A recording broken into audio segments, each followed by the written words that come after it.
What's up, troopers? It's the Notorious Scoundrels. We're here to talk about things. We got some things to talk about today. Mike, do you agree or disagree? Well, the glasses are coming off. Oh, no. All right, well, wait. All right, before Mike starts talking... Execute Order 66. Notorious Scoundrels, oh God, is sponsored by Legion Terrain and Game Toppers. Check out some links on our YouTube page.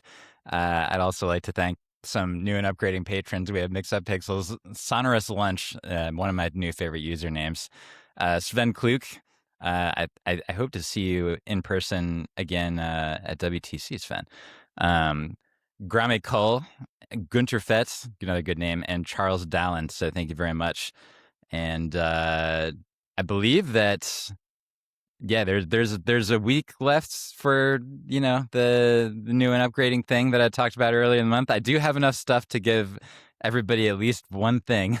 So, but it's probably like just enough stuff. And again, I will make sure that everybody's taken care of. But all right, so the business out of the way, Mike. I just had to like make sure that I laid that down gently on the side of the road before the Mike train starts rolling through. So take it away, Mike. How are you feeling? I have some to say today.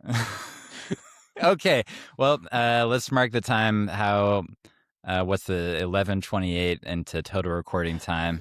Okay, I'm just gonna write this down. This is the first time that I actually had to do a verbal bleep. No, Isaiah made me do it once. That little jerk. Nope. Okay, I'm gonna do my best to make it so that that's the only one today. Thanks, Mike. But I make no promises. Well, you come here hoping for the takes, and boy howdy, today you're going to have them. This episode is going to be all about the new points update. There is a hold on. Sorry, points and other stuff update. Yeah. Let's be actually not disingenuous. The points are like the least relevant thing that happened yesterday. Yeah. I appreciate you reminding me, Mike, because I decided on our Discord that to keep going with the theme of last week's episode where we recorded with Brian, where Brian and myself, mostly Brian, were getting like very toxic with you in particular, Mike, and sort of like egging you on in terms of like making you have a mental health crisis about Republic. And so I figured that, you know, Brian's not here, but I did want to keep the tradition going. So I'd like you and the listeners to try to figure out when I am being intellectually dishonest. And then, you know, we'll keep a count going of how many times Mike detects that I'm doing it. It's going to be more than once, though, and just because that's what makes good podcasting, Mike. I suspect what we could do, and we're not going to do this because it would probably reveal that I'm insanely unhealthy, but we could hook up a blood pressure monitor to me, and every time my blood pressure increases, I suspect you're probably being dishonest. We'll have to see how it goes. Yep. Yeah, if you start to get any headaches or chest pain or changes of vision, then let me know so we can make sure that we're recording. Yep. Anyway, let's get into it. So yeah, some stuff went down yesterday. I was at the hospital all day, and so I would get little snippets when I sort of like looked at stuff while waiting in the very long elevator rides that sometimes happen in the hospital, where it's like somebody gets on and they are like, "Oh, I'm going to go to 5. Oh no, wait, I'm going to go to 4." It's like, and then I'm going to 6, so I'm trapped. But so it wasn't until after work that I got to sort of absorb some of this stuff. There's a lot of it. We're going to start with the rulebook changes, and then we're going to talk about new upgrade cards, and then we're going to talk about the Errata, which does not just include points, and then we're going to talk about battle forces at the end, because the talk about battle forces sort of wraps in a bunch of the other stuff that we're talking about here. It's tough to talk about battle forces without Yeah. understanding all the ramifications of everything else. Yeah. So hopefully that's an order that's going to make sense to folks. Hopefully I can properly edit this in enough time to put it out. Okay. Let's start with rulebook changes, Mike. I guess, is there anything you want to say before we just dive into it?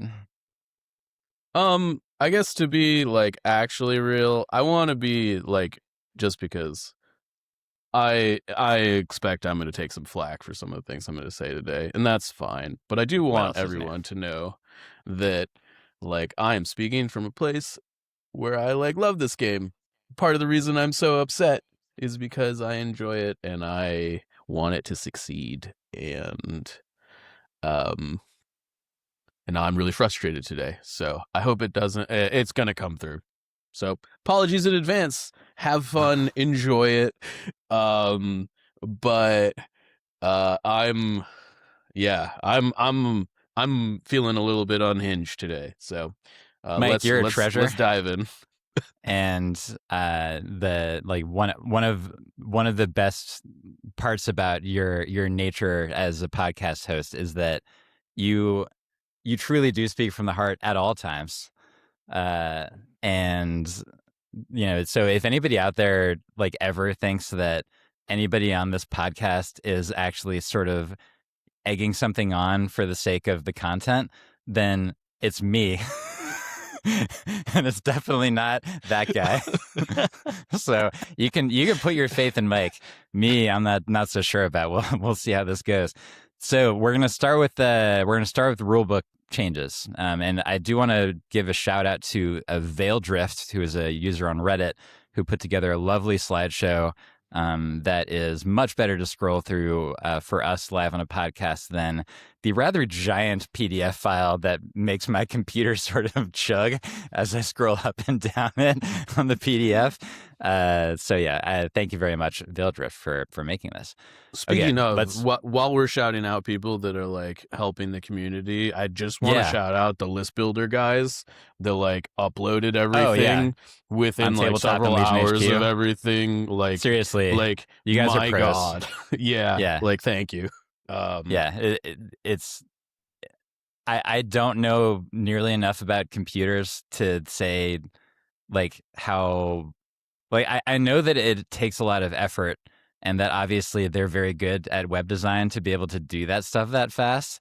And so yeah, like hats off to you.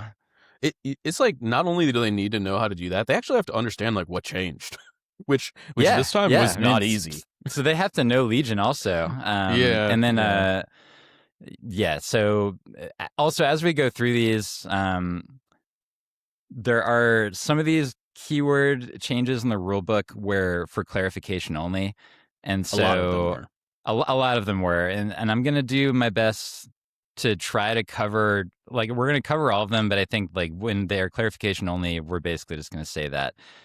So I think that started with commanders and checking for panic. This one was a clarification only, and so was null courage. Yep.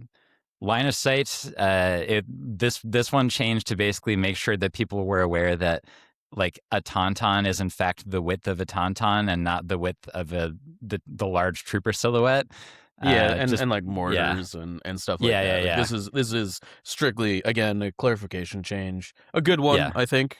Because like a silhouette is supposed to be a full silhouette when you think about the definition of the word. We're going to get into definitions of words a little bit later. Don't worry. But this is helpful for newer players who don't see that yet. Okay, the next one I have. Oh man, they're going to make me mad early, Mike. Droid Trooper. Droid Troopers do not make one less. I mean, this is obviously just a typo. It's supposed to be take. Yes. Okay. They do not make one less action due to being suppressed at the start of a make action step, Mike. I just thought it was the really other funny. mistake. Droids do not make one less action. Mike, we've talked about this. Think of Stannis Baratheon. Yeah. he just goes, whatever. How dare you? This should be one fewer action, damn it. Oh, sure. Oh, now I need to bleep myself. You did this to me, AMG. Yeah. What I thought was really funny about this was that they put this one on the presentation that they had, and Yeah. they clearly saw the typo while they were reading it out, and and kept going, obviously. But man, I don't know. There's a lot of. So I think this is a good place to interject and just say that Pagani on the Discord, I think, chimed in, was just like, yeah, there's some things that need to get fixed. Some things that were missing, apparently. So I know about one of those things. Yeah. That we'll get to later. I'm keeping it a surprise for Mike, by the way. But Yeah, there is going to be some kind of a clarification on next week. There's very few reasons for him to keep it a surprise other than it's obviously going to make me upset. Yeah, I mean, come on, this is content. Yeah. So, anywho.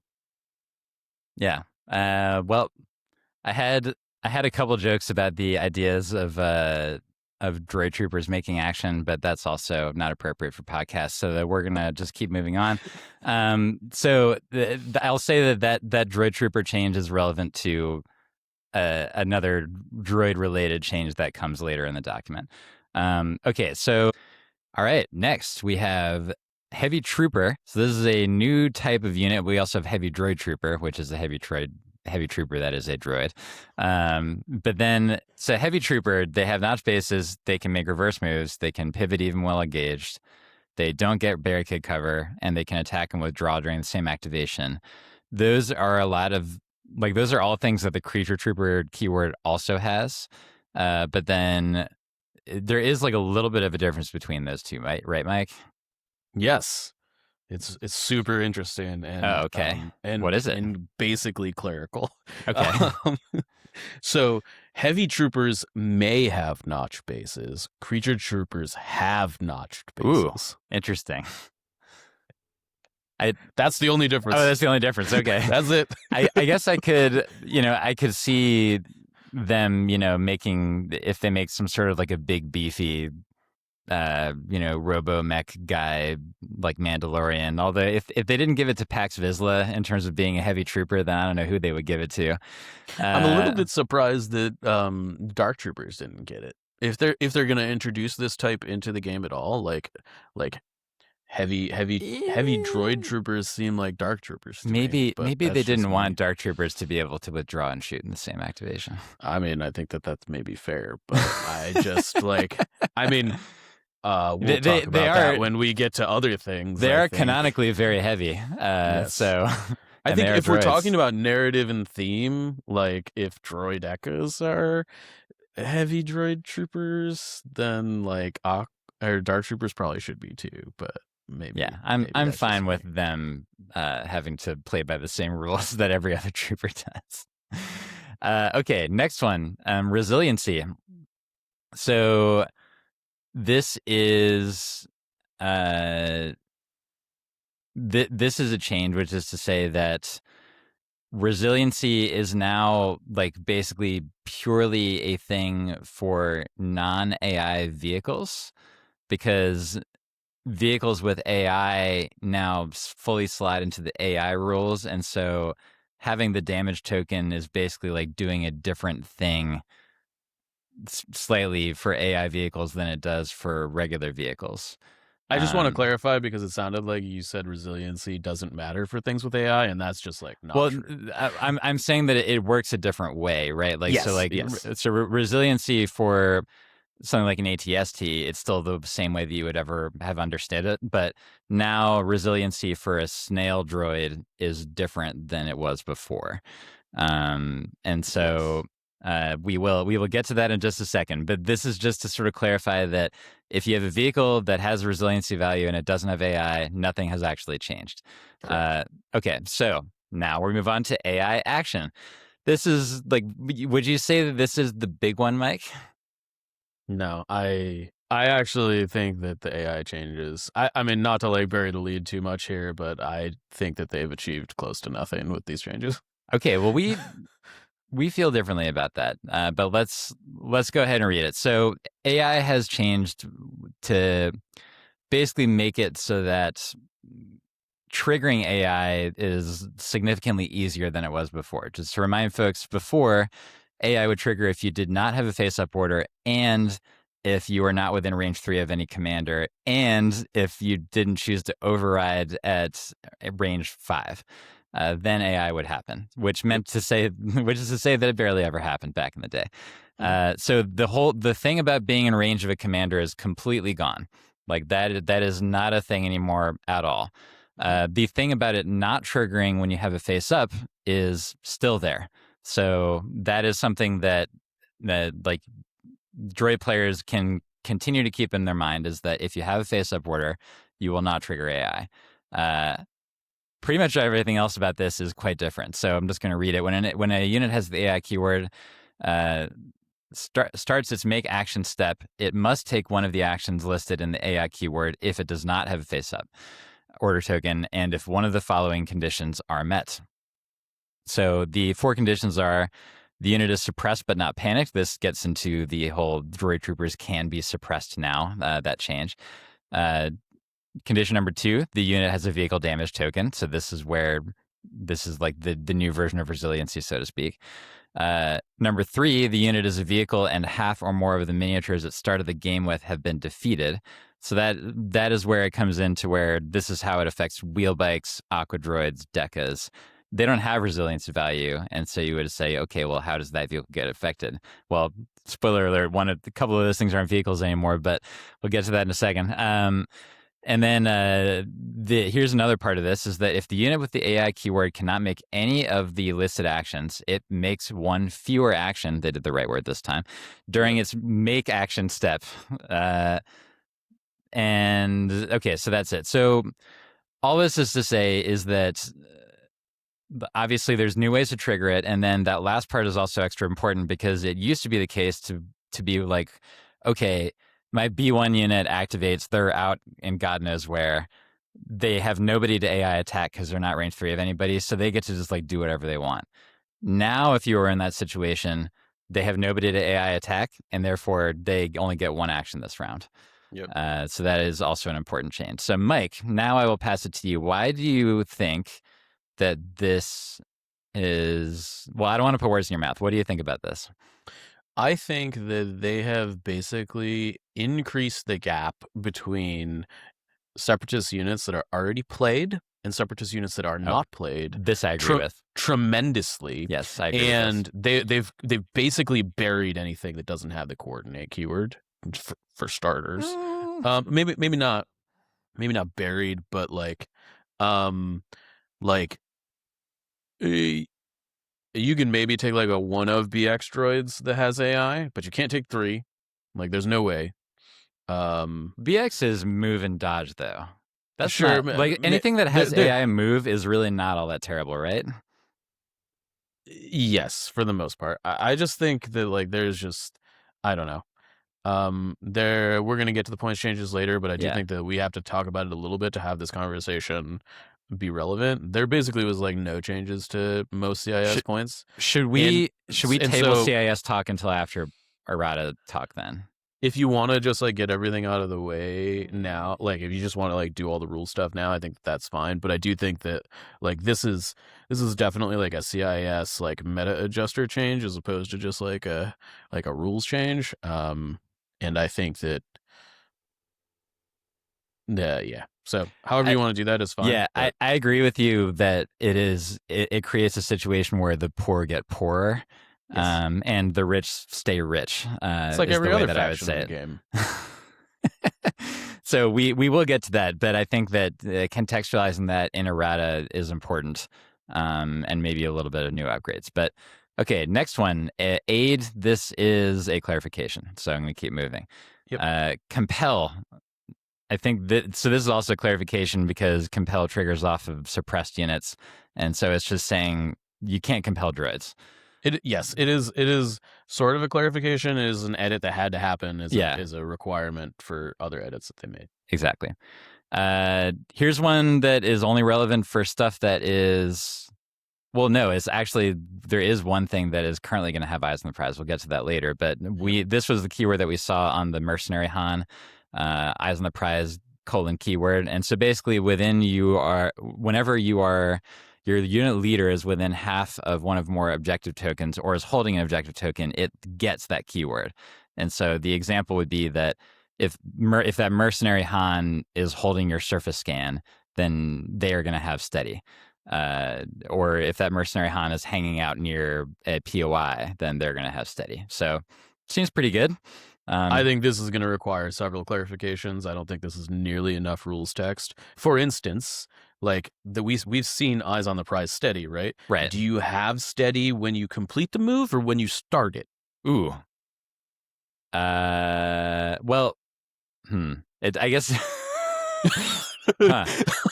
Right? Like technically steady would matter at the end of the movement. Yes, I would think, like I think there's some clarifications that need to happen here. Specifically for the eyes on the prize that we've seen. The one that we're going to talk about later is like a bunch of units get relentless, and like that's great, but like it also matters for that, doesn't it? Also significantly matters this was not enough rules text to clarify I think what this does and does not do. I mean, rules as written, I would say that like if if you start your move within a range of a POI and end it not within range of a POI, I would say you don't get to, because the check for steady would be at the end of the move, from a timer perspective. Boy, but I'm not sure that's the intent. Yeah. So you got good eyes, know. Mike. Yeah. Every time we get deeper into these changes, I just realize that I picked the right sort of drink to bring to this situation. There's a couple of lovely bags of mint tea here. So I'm just sipping, and we're gonna keep talking about these rulebook changes. Okay, Field Commander. I'm almost positive this is just a clarification. Yes, this is a clarification. Oh boy, here we go. Guardian X. Now.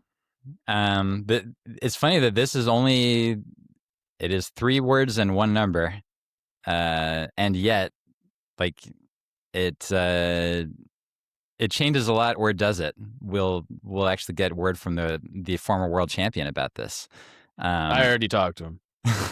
So the change is that when you take a wound while guardianing, you get a suppression in addition to the wound. Like that's sort of the short version of saying it, right?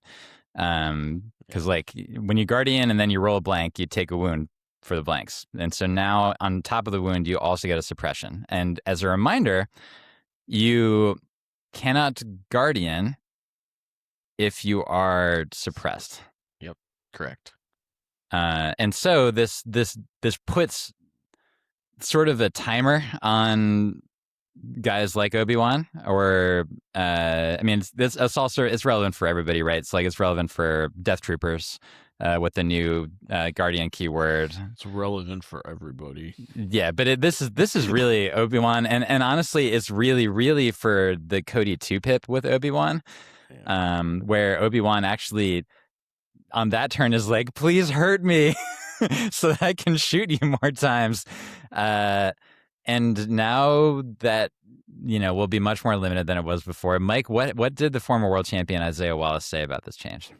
I mean, he already thinks Kenobi is 6 feet under, so this didn't help, This is also what I saw him say, yes. Yeah, so like, I don't know, like definitely this feels like a targeted Kenobi. I guess we're just, Republic's just out here taking strays left, right, and center with this update. So this is just the first of many. And yeah, I don't know. I guess it's sort of thematic. Maybe this was totally unnecessary and didn't, like, there's no reason this needed to happen, at least presently in the game. Maybe there's some sort of guardian unit in the game that's going to be like a big problem that they're like future proofing for or something, but this was silly and unnecessary. That said, the situation where you would have like 2 Obi players sitting across from each other and that they both played the Cody 2-pip and you created the like infinite shooting back situation, that does seem like it would be a negative play experience, right? So it's good to get rid of that. I mean, it wasn't infinite. Yeah, sorry. That was me being intellectually dishonest. Like what? No, I don't know why this. I don't know why this happened. This is like, that's not the first time we're going to say that today. Yeah, Hang on. Okay, moving on. Great. Immune melee. This one, okay. This one I think is clarification, but I was trying to figure this one out. Like my brain was sort of like semi-melting when trying to figure out like what was going on here, because like they changed the whole thing and they added the second paragraph where it says, when forming an attack pool targeting a unit with the immune melee keyword, the attacking unit can add ranged weapons to the attack pool even if they are in melee with the defending unit. And but I ask you, Mike, how are they in melee with the defending unit at all if the defending unit has immune melee? Right? Like, because they can't be engaged. Yeah, I don't. This could be a future proof thing. I don't know. I'm not. I'm trying to imagine, are they going to create an immune melee thing that has a melee weapon? Because that's kind of crazy. It's like possible there's like a sequence of events where like, for instance, you have like an upgrade that gives you immune melee, and then like it gets discarded with like insatiable curiosity, and then like you're still engaged. Like I don't know. Like that's like the scenario. Like I don't know if that's actually possible right now, but I think that like it is some sort of sequence of events of that nature. Yeah, that would require this to happen. I think I got it, Mike. That command card that we heard about with Anakin, where he's like jumping 1 billion feet into the air and knifing a droid gunship.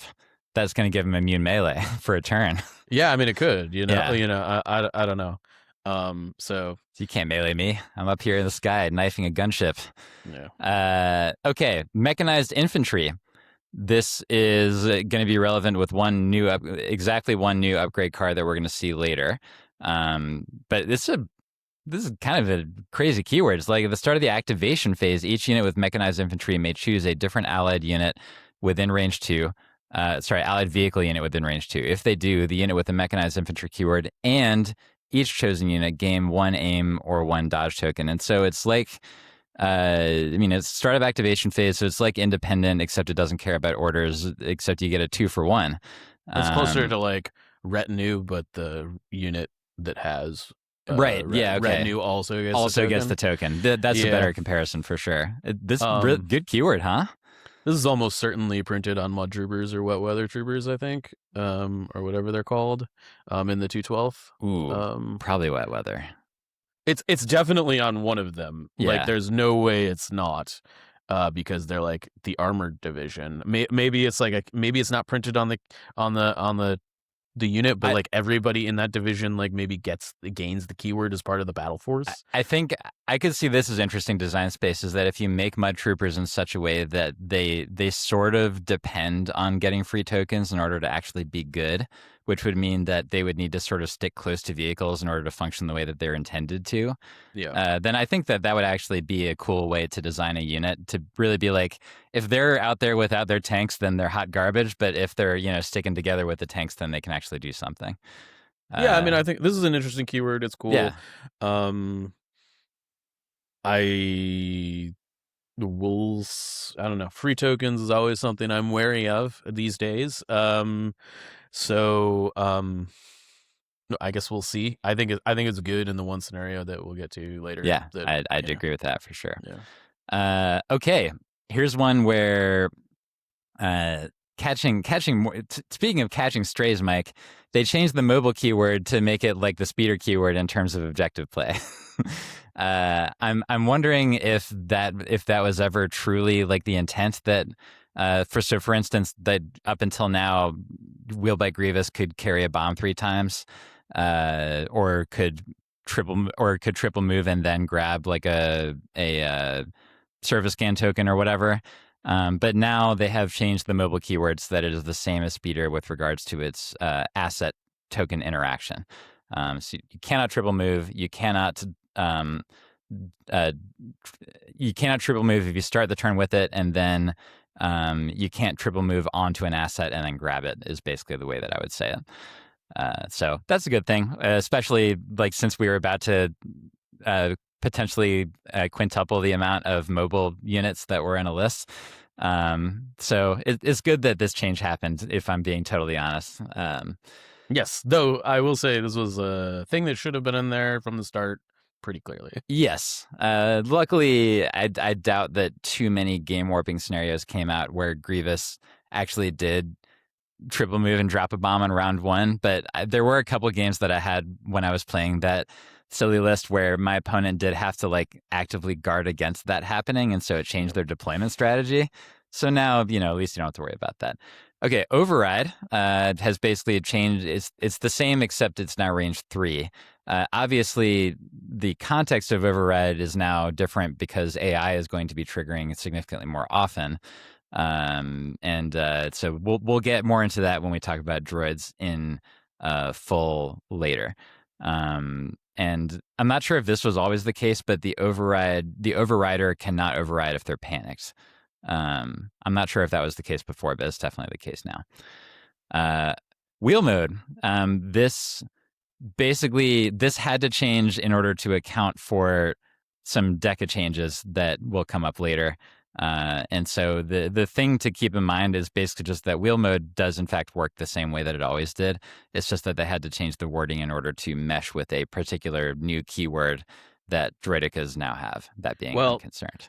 There's a couple actual things that are missing here that have been commented on the Discord, which are actually fairly relevant. Okay. The text for wheel mode presently in the rule book no longer specifies that you cannot attack and stuff when you go into wheel mode. It has been confirmed. Yes, it has been confirmed on the Discord that like there are multiple entries to wheel mode that are just missing. So that'll be another thing fixed next week, probably. Likely. Assumedly they just like got deleted when they edited it or what. I don't know, whatever. It is the intent that they cannot attack when they enter wheel mode and stuff. So, yeah. Do you think it's a missed opportunity that they didn't give it an overrun attack while it's in wheel mode? Like a weak one, like a bad one, but just to be a flavor thing. I'm all set. I don't need any more. You don't need more overrun in your life? No, I'm good. Okay. This update already has too much bull in it for me to want more.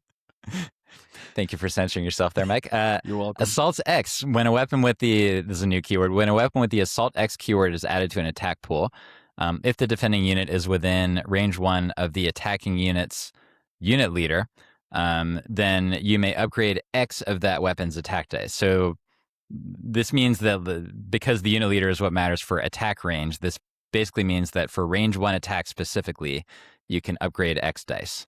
And this is also relevant with reformed versions of upgrades that we will go over later.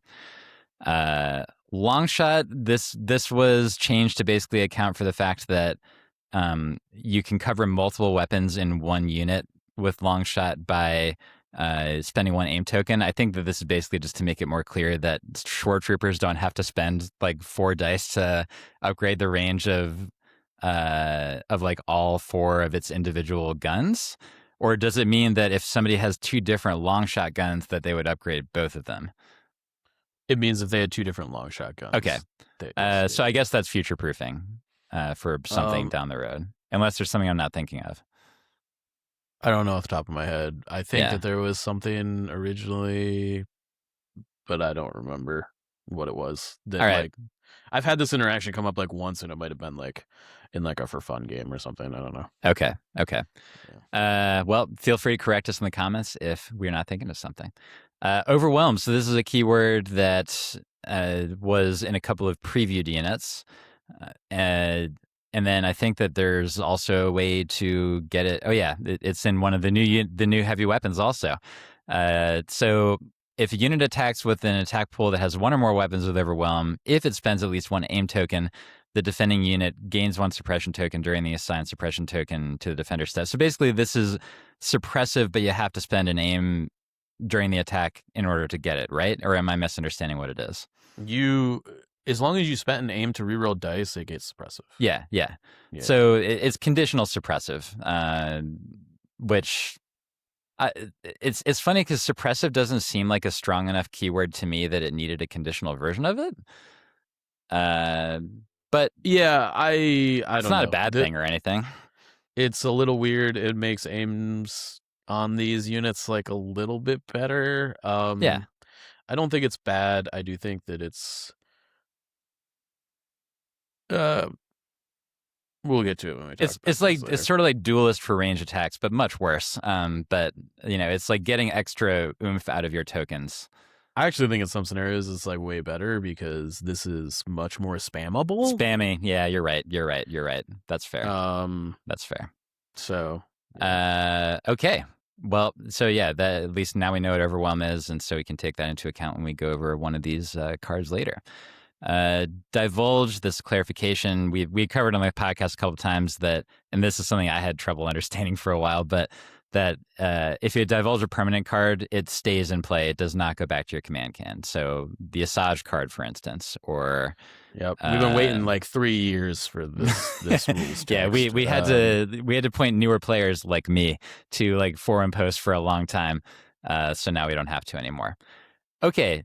Sniper team, is this the change of the update, do you think, Michael? Yes, and I think that we should probably save this for when we actually talk about the units. All right, so this isn't really like a keyword change. I mean, it's a new keyword. It's in the rule book, but yeah. I do think like if you want to have the conversation now, we can. But I think that we should wait if you don't want to talk for 20 minutes.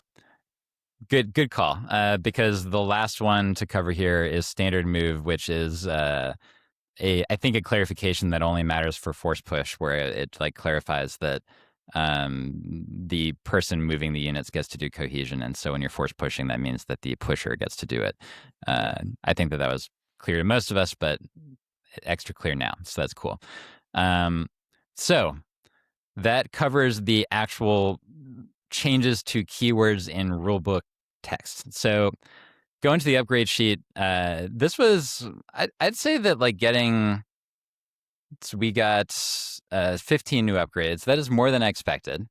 So I do just want to caution you that not all of the upgrades are on the generic upgrade sheet.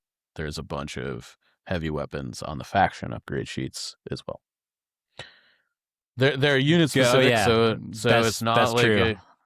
a huge deal. But I did want to just like point that out because there are some here that there are a bunch of, I guess the ones that are faction specific, I guess, are technically are upgrade erratas.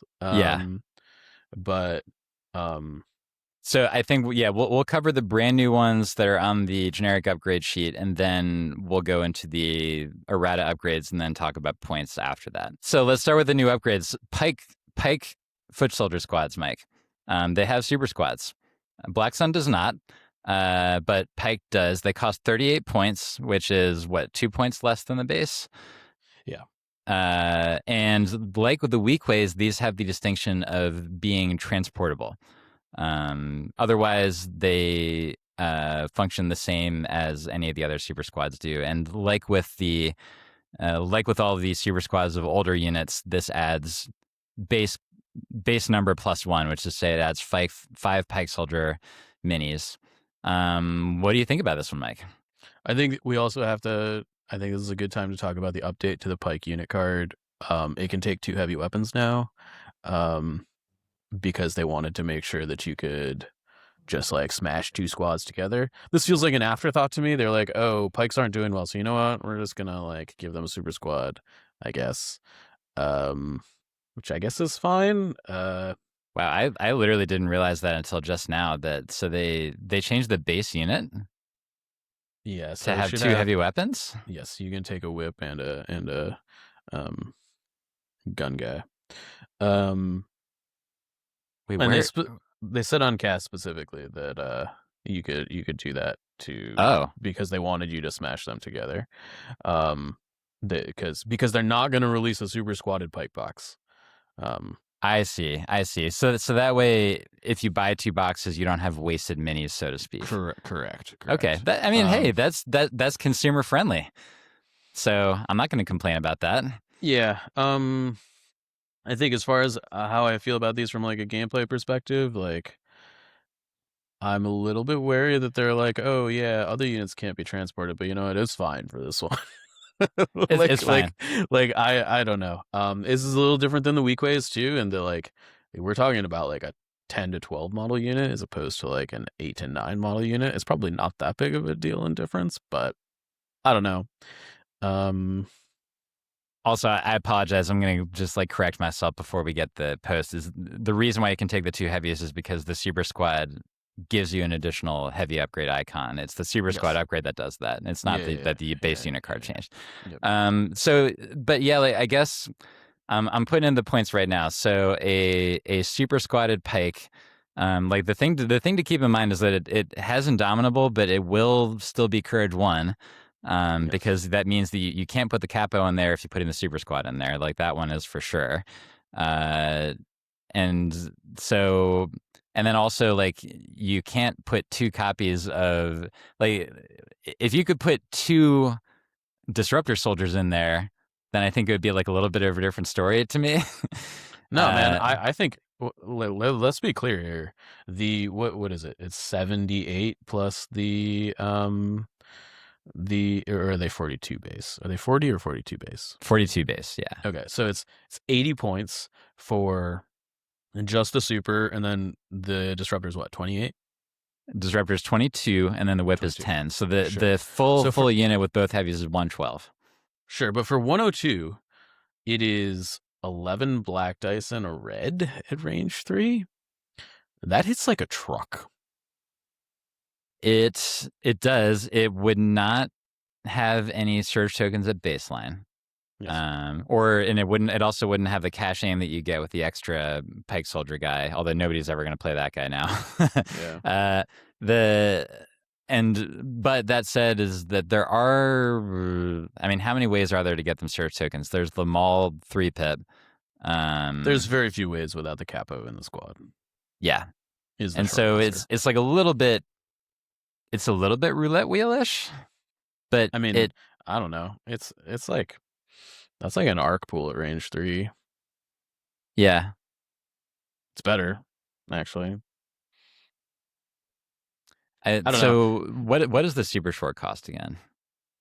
Sorry, I think like 120-ish after. You're putting me on the spot here, and I've got so many tabs open I can't open list builders at the same time. Too many tabs. So yeah, a super short with the heavy is 126, and so that's 14 more. It hits. No, that's 24 more. Oh wait, is it? It's 102 with the heavy. Oh yeah. Sorry, like I was thinking of the version with the whip, which you're not thinking of. You're just thinking of like disruptor only. Yeah. So that's 24 more, which that 24 more is a lot. And the shores are already probably fine. Yeah. Super pike could be pretty good. Yes. And it's more likely that they're going to stack danger sense in a way that matters with all the extra bodies. Oh yeah, that's true. Like that's kind of a big deal. And Indomitable will help it from keep being too crazy when you're stacking danger sense. You'll probably like keep 1 or 2 or whatever and move on.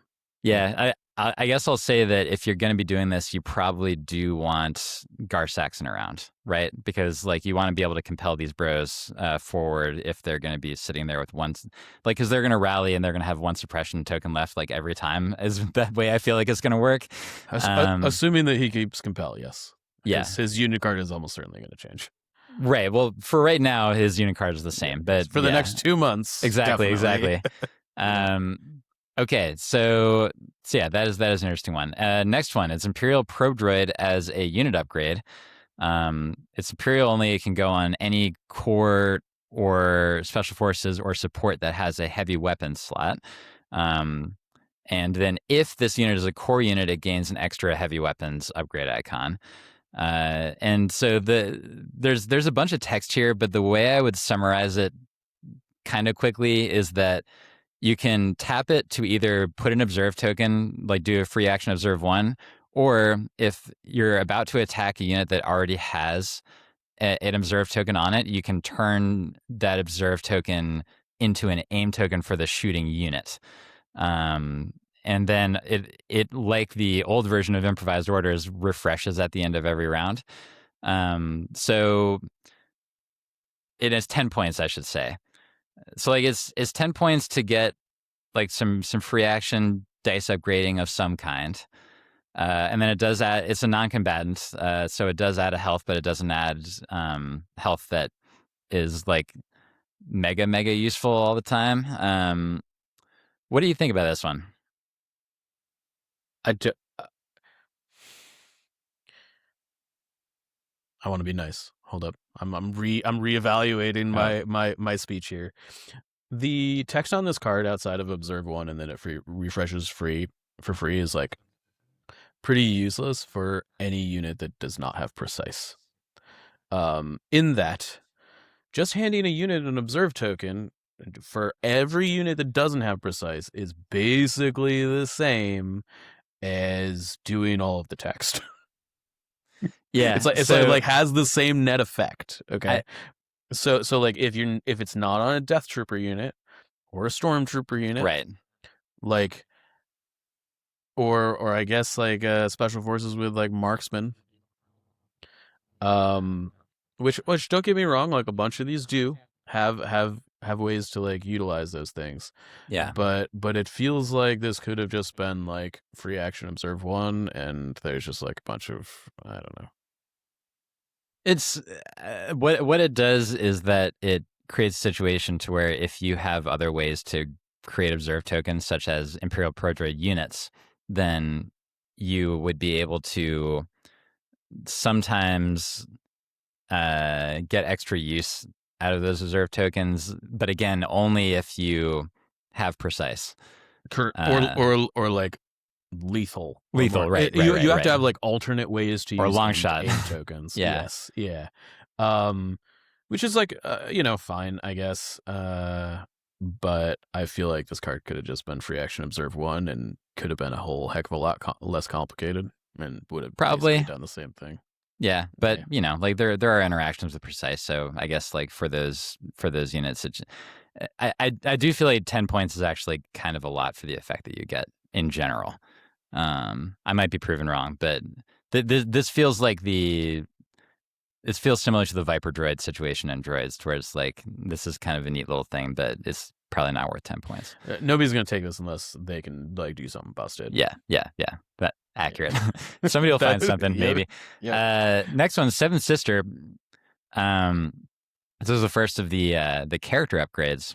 So the unit gets 30 points. The unit gets demoralized 1, and then it becomes the unit leader. It's sidearm, melee, and ranged, and this is a melee to 2 spinning lightsaber that is impact 1, pierce 1 with 2 red dice. ISF only is like really weird to me for this one, but it is something new that you can do with ISF that's not Inferno Squad, which is a first, at least. 30 points is a lot.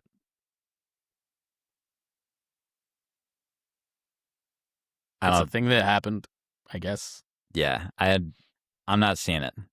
Personally. I mean, I'm glad that they just decided that, some of these lightsaber upgrades also should maybe have range profiles. That's nice. They had done that with the original Inquisitors, right? But didn't really help them. And spoiler, they're not getting an additional help either. Yeah, I just think that it's nice that somebody that has a lightsaber as an upgrade can actually use a ranged weapon. It takes away some of the sting. Mike, we're not there yet. I just it's interesting that that thought is there. It exists. Fifth brother, riot control squad only. Mike, are we being? Look, obviously this has nothing to do with us, but I do feel like it's almost a lovely, very Notorious Scoundrels podcasty touch to just the concept that in a riot control squad that you can put fifth brother, who is maybe the character that we've made fun of the most on this podcast, that you can put the character in the unit that we might have made fun of each of them the most in this podcast in the same unit now. Like, the meme potential is off the charts. The unit gains spur, and then this has leader, sidearm, melee, ranged. despite the fact that this is also a spinning lightsaber, Fifth Brother does not have the patience to throw this one. And so this is melee only, 3 black dice, impact 1, pierce 1, and ram 1, which ram is nice. Yeah. 32 points. 32 is a lot. But I think this is better than Seven Sister.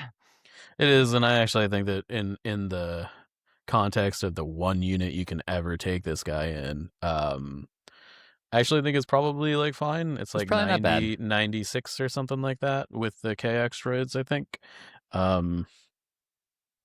It's pricey for a core unit that's Courage 1 and yada yada yada yada yada, but it is, 7 black, 2 red, ram 1, pierce 1 on a unit that you can pull the strings and spend Thrawn's 2 pip so that you can, ramp it up to, what's that? 21 black, 6 red, pierce 3. Yeah. That seems pretty good, honestly. And it's moving at speed 3. Yeah. Throughout. Have compel. So yeah, exactly. And so it also, in a weird way, sort of saves you 6 points because you don't need to put Imperial March on this guy. I mean, it's better than Imperial March. But it's better, but I think most riot control squads were putting Imperial March on there to get that second speed 3 action. But so you can almost think of this as being like a 26 point heavy in some ways. I think it's pretty good. It is worth remembering that this is a leader, so you cannot put Fifth Brother and Callus in the same unit. Wouldn't that be nice? Yeah. But you cannot do that. So that would be quite good, actually. Oh boy, Obi-Wan Kenobi. ARF troopers only. Mike, take it away. No, sorry. I'll say the rest of it does, and I'll tell you to take it away. This unit gains immune pierce. When this unit defends against a range attack during the reroll defense dice step, you may tap this card. If you do, this unit rerolls all of its defense dice. It has sidearm, melee, and range. Kenobi's lightsaber, single rainbow, crit 1, impact 1, pierce 1. It is 25 points, 1 health, unique. Mike, take it away. This is a joke, right? I mean, it's got to be a joke. I don't know. Yeah. All right, Mike. ARF troopers in melee. What is the value that I'm not seeing? I mean, it's not there. There is no value. There's 0 value. But Michael, sometimes you need to get close to objectives. And when you get close to objectives, sorry, that's number 2. Jedi Guardian does give you charge. And therefore Jedi Guardian, at least in theory, gives you a backup plan for ARF troopers if they do end up in a scrum. So you can say that about the Jedi Guardian upgrade. Can you say that about Obi-Wan? No.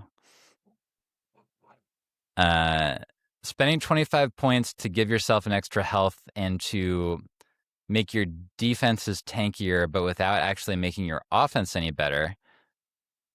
I don't personally think that is a good recipe for I want to be efficiency. Clear here. I want to be clear here. This is a 91 point unit that throws 4 black dice at range. Well, hang on. Let's put some more points on there, Mike. What do you mean? Let's put a heavy and a personnel upgrade on there. Why would you ever do that? Sorry, that's number 3. Sorry, this is the disingenuous. And I also want everybody to be clear that we have cut this section and redone it like 4 times at this juncture because we're trying to be nice. Oh man, this is behind the curtain. This is a joke. Can we just move on from this guy? We'll keep that one. Yeah, let's move on. That I will say the funny thing is that Isaiah said, at least they gave us an OB upgrade that's better than the unit is. I can't in good conscience agree with that. No, This is a he's trolling. He's trolling, okay. but it was a pretty funny troll from the former world champion with Obi-Wan Kenobi. Yeah, I honestly I don't know what this is supposed to be doing. I feel very similarly about a lot of squad leader upgrades. Yeah, There's a couple more where we're going to feel similarly. A couple more that have lightsabers. Go figure. This guy, though, I think that we are feeling pretty okay about. Clone Commander Cody. ARF Trooper, Clone Trooper Marksman only, and 1 health, 28 points. This unit gains Mechanized Infantry, so here's the upgrade that we were hinting at before. So 2 free tokens, start of activation phase, as long as there's a vehicle nearby. There will probably be a vehicle nearby most of the time. And then you also get Precise 1, and it has a weapon that is range 1 to 4. 1 red, 2 whites, impact 1. Yeah. What do you think, Mike? A long-range weapon that throws 2 to 3 dice as a heavy upgrade that also gives you a free token. Yeah, 28 points sounds reasonable. Yeah, and you get an extra reroll out of that token too. Yeah, it seems like, man, wow, that's like what, I don't know, something like that should cost. This is a good one. Yeah, no, I think Cody's good. I think he's probably pretty good. Echo everywhere is crying, but Cody seems good. We'll talk more about Echo later. Chewbacca, Mike, this is it. This is it, Mike. Izzy, I'm going to call you up publicly. I'm going to shame you publicly because Izzy this is like towards the end of my workday, where Izzy was saying, Evan, they gave Wookiees a huge buff, and I was doubtful.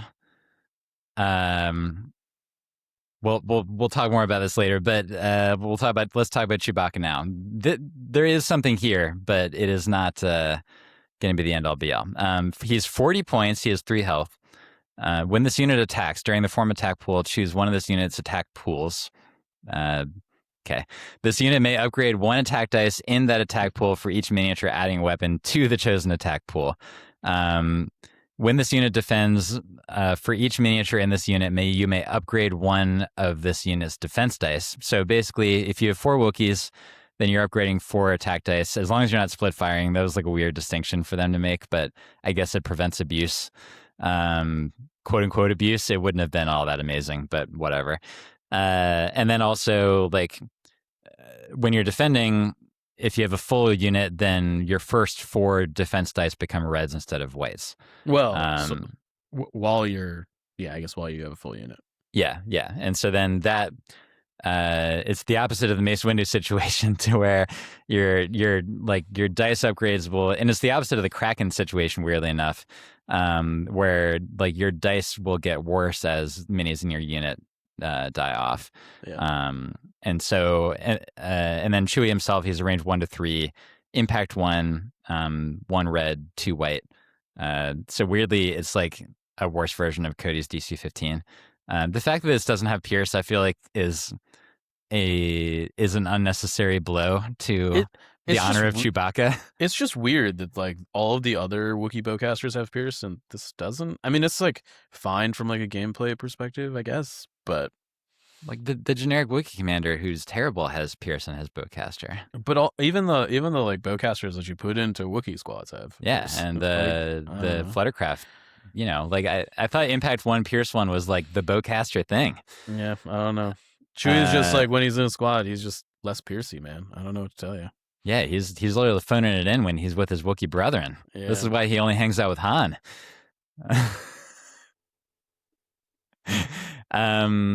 Yeah, so for a second I was excited about this. Because I was like, well, this unit is going to live for a significantly longer time, I think, because like it is not nothing to convert those initial defense dice to reds, because like you get attacked by a decent number of small attack pools, or small pools get through cover, and so like it's pretty common that it's like 4 or less hits coming in that you have to roll against, so that's not terrible. But 40 points is a lot. and then like we'll get into the Wookiee points changes later, where they did go down, but not by a ton. And so like the thing that I thought of was they did go down a ton. Like it was way more than I expected them to go down by. Oh well, I guess we're gonna have to talk about that later. But to sum up something is to say that the base shooter Wookiee cost is 62 now, and so a shooter Wookiee plus Chewie is 102. Both and of that them are is base 62. What's that? Both squads are base. Both 62. squads, right? So both are base 62. So they're both 102 with Chewie. I think that it makes a little bit more sense in the shooty squad. I'm not sure how you feel about that, but even then, it ends like with the upgrades. It ends up being 1 red, and I think it's like 4 black, 4 white, with no pierce and impact 1. Like, and it does search to hit with sharpshooter 1. But is that a dice pool that's worth spending 102 points on, Mike? So I think the way that I feel about this is that if you're only taking 1 Wookiee squad, put Chewie in it. I actually don't think that this is super great in the battle force. You just shoot the Wookiees that aren't Chewie, and kill them. I guess my question is that, so if you think about that unit and then you compare it to what other options are for range 3 pools, I think you got to think about this as like a 100.12 red health unit, as opposed to like an offense. Like this is just like a unit that is probably going to be very going to stick around. Yeah, like it's going to be very hard to kill this unit long term, particularly if you've only got 1 and you kind of keep it safe. Like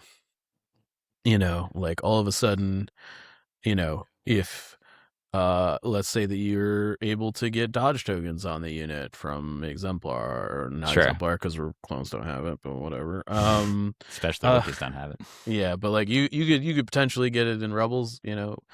Dodge token in Rebels is not unreasonable. Like you turn on Duelist, and like all of a sudden, like a lightsaber hacking into your Chewbacca squad is rolling against like 4 red, 2 white, immune pierce. Like that kind of sucks for the lightsaber guy. Like I think the Chewbacca squad is like what I would type as probably the ultimate tar pit unit. That's how I would think about them. Is it good? I don't know. Does it have the potential to be good? Maybe. 102 points is a lot. But it is a unit that I think is pretty unlikely to die.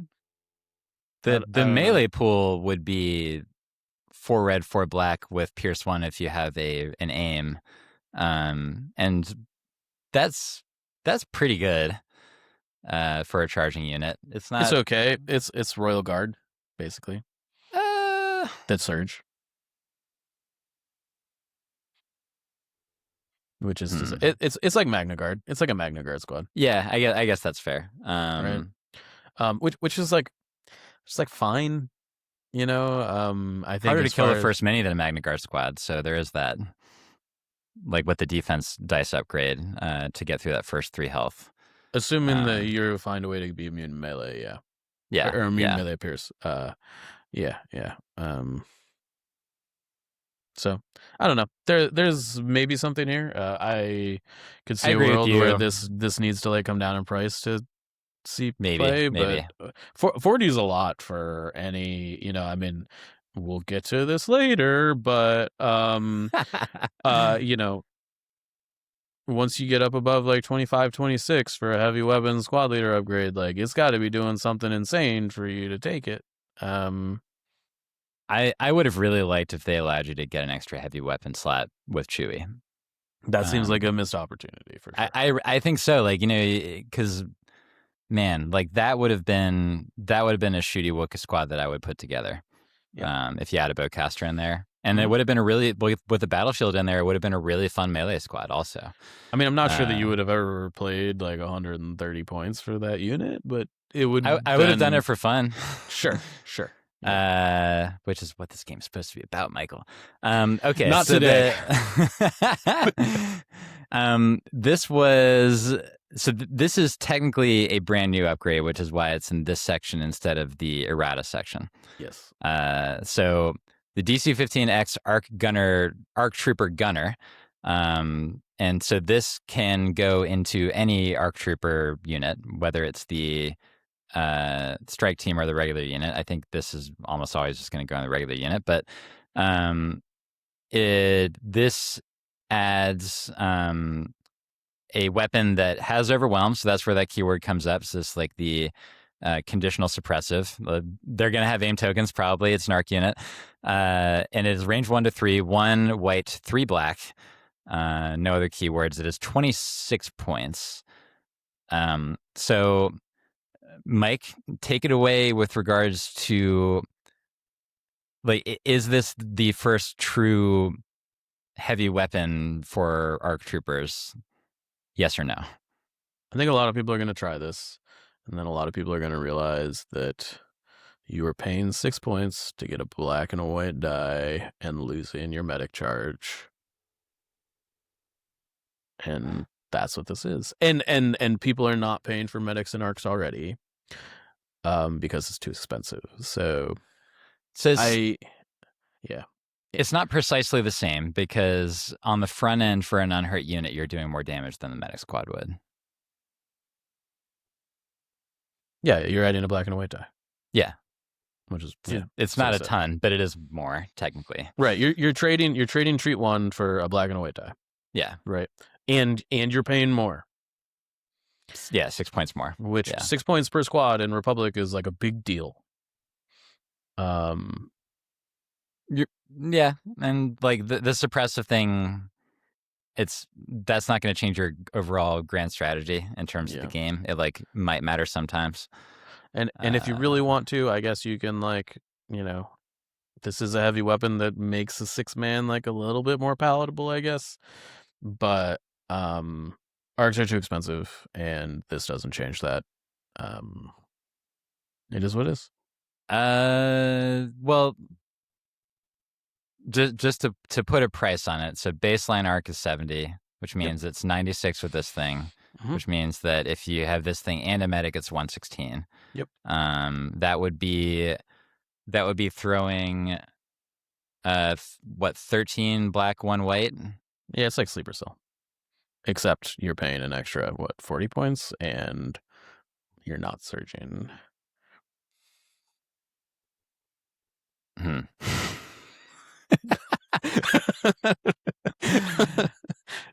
All right, moving on. We have General Grievous. General Grievous is 36 points. He can go into IG 100 Magna Guards, or this is the first of 2 weird situations where they can also go into B1 battle droids. And this unit loses AI and gains a heavy upgrade. When it attacks during the form attack pool, you may upgrade up to 3 of its attack dice.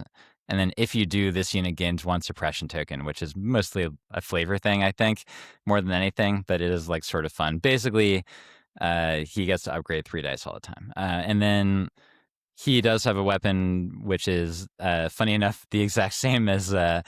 apparently these random trophy lightsabers are exactly as effective as Kenobi's lightsaber being wielded by an expert Jedi, but whatever. Critical 1, impact 1, pierce 1, single rainbow. And then he has 2 health, if I didn't mention that already. So the B1, I think, is sort of a meme situation. Don't ever do that. Yeah, don't like literally. If this said B1, if this one said B1 battle droids only, I would have the same reaction as I had to the Kenobi card. Yeah. So let's just talk about the Magna version. This does allow you, unlike Chewie, this does allow you to use the Magna heavy option, which I feel like most people will either like look at the whip or just the regular extra Magna Guard. And so I'm pulling up the total points for what that would be. But Mike, you basically think this one's too expensive, right? Yeah, I mean, I don't know. I think Magnas are already too expensive, and burying the lead, that's not changing. And I mean, I guess this takes away AI, but I don't know. I think It's like 100-ish points for the unit before you toss Grievous in there. Like, we're talking about like 140 points for a unit that throws like, what, 11 dice? Yeah. In melee? Yeah, I think I'm all set. Yeah. So it's 108 without any other upgrades. And then if you're gonna add a probably maybe the best thing to do would just be to do the regular Magna, because I'm not sure how much the whip is really adding to your situation there. That's 130. And it's for an 11 dice Pierce 1, basically melee only situation. That does seem like it's kind of too expensive, to be honest with you. Yep. Okay. So I think interesting, maybe after a points cut some other time. Somebody who starts out interesting is Asajj Ventress. She also makes the unit lose AI and gain a heavy upgrade. She can go into B1s, haha, or BX commando droids. And she allows them to gain charge and demoralize 1. And then if the defending unit is suppressed or panicked, then you can upgrade up to 4 of the attack dice of this unit, which is pretty nice. And then her baseline weapon, crazily enough, is, I think, the best. Is this the best baseline melee attack for a unit upgrade that we've seen so far? Which is to say 4 black dice with critical 1, impact 1, pierce 1. Like, that's better than Ahsoka. That's, it's better than 5s. It's better than either of the other Jedi, like any of the other Jedi that are on this document. Will probably be better and cheaper than Mace too. Calling the shot. I agree with you. That is probably likely. Yeah, I mean, so that, like, 4 black dice for a 26-point upgrade, and it gives you charge. That said, it's worth mentioning that adding charge on a BX when it's a situation that you would probably want to have vibroblades on there anyway, it sort of makes you wonder, like, how much you're really adding to that whole situation. Well, I mean, so I agree, sort of, except that, like, Asajj is basically like the Ahsoka upgrade, as if she was not like 9 points less. Like, Asajj is probably as good, maybe even better than Ahsoka. Because I think she's as good, but 9 points less, as you say. Yeah. I think, like, Ahsoka does the independent thing in block. Asajj does like the upgrade your dice thing. Everything else is like fairly the same. Asajj's weapon is better. Asajj's weapon is better, but like, if Ahsoka was 26 points, I might consider putting her in an arc unit at that price point, right? And what I'm trying to the comparison I'm trying to draw here is, like, if it's reasonable at that price point for arcs, it's probably reasonable at that price point for commandos, maybe, like a big commando unit with a bunch of swords. It's like and also the Dioxis upgrade change, so it's actually like the attack pool in melee with Asajj is actually insane. We're gonna get to that here in a second. So table that for now. Yeah. Jyn Erso is the first of 2 Rebel ones. She can go into Guerrilla Troopers, which is the upcoming Stormtrooper armor dudes with Overwhelm. And then also the Special Forces version of Rebel Commandos. We'll get to more of that in a second. Or Rebel Troopers only. So she can go in a whole bunch of people wearing camouflage are the units that she can go into. The unit gains Danger Sense 2, Dauntless, and gains a heavy upgrade icon. She has leader and sidearm melee range. She has a melee to 2 rebellious, so I guess she's like shouting at range 2. I rebel! I rebel! I was just watching Rogue One the other day, man. This is a good movie. And it is suppressive. So yeah, like, and she's 22 points, 1 health. I don't think I mentioned that part. So like, this makes that unit more survivable, and then Dauntless is not a bad keyword, and it does like allow you to keep the heavy on. I am not really seeing it. Are you seeing it, Mike? Oh yeah. So here's the thing. Oh, okay. What's the thing? For 75 points, okay, you can just have her in a shotgun Rebel Trooper squad that now has Dauntless, Danger Sense 2. Shotguns. Yeah, dude. Like, I actually think this is real good. Oh yeah, man. I was focused on the commando thing, and I was like, Yeah. I'm not really sure No, if no, this is no, like really no, worth no, no, putting in a no, no, no, no. commando. Yeah. Shotguns. You're right. You're totally right. Yeah. So now you have a suppressive shotgun with danger sense 2 and dauntless, and an extra health, like some more weapons. So man, what pool is it throwing out there?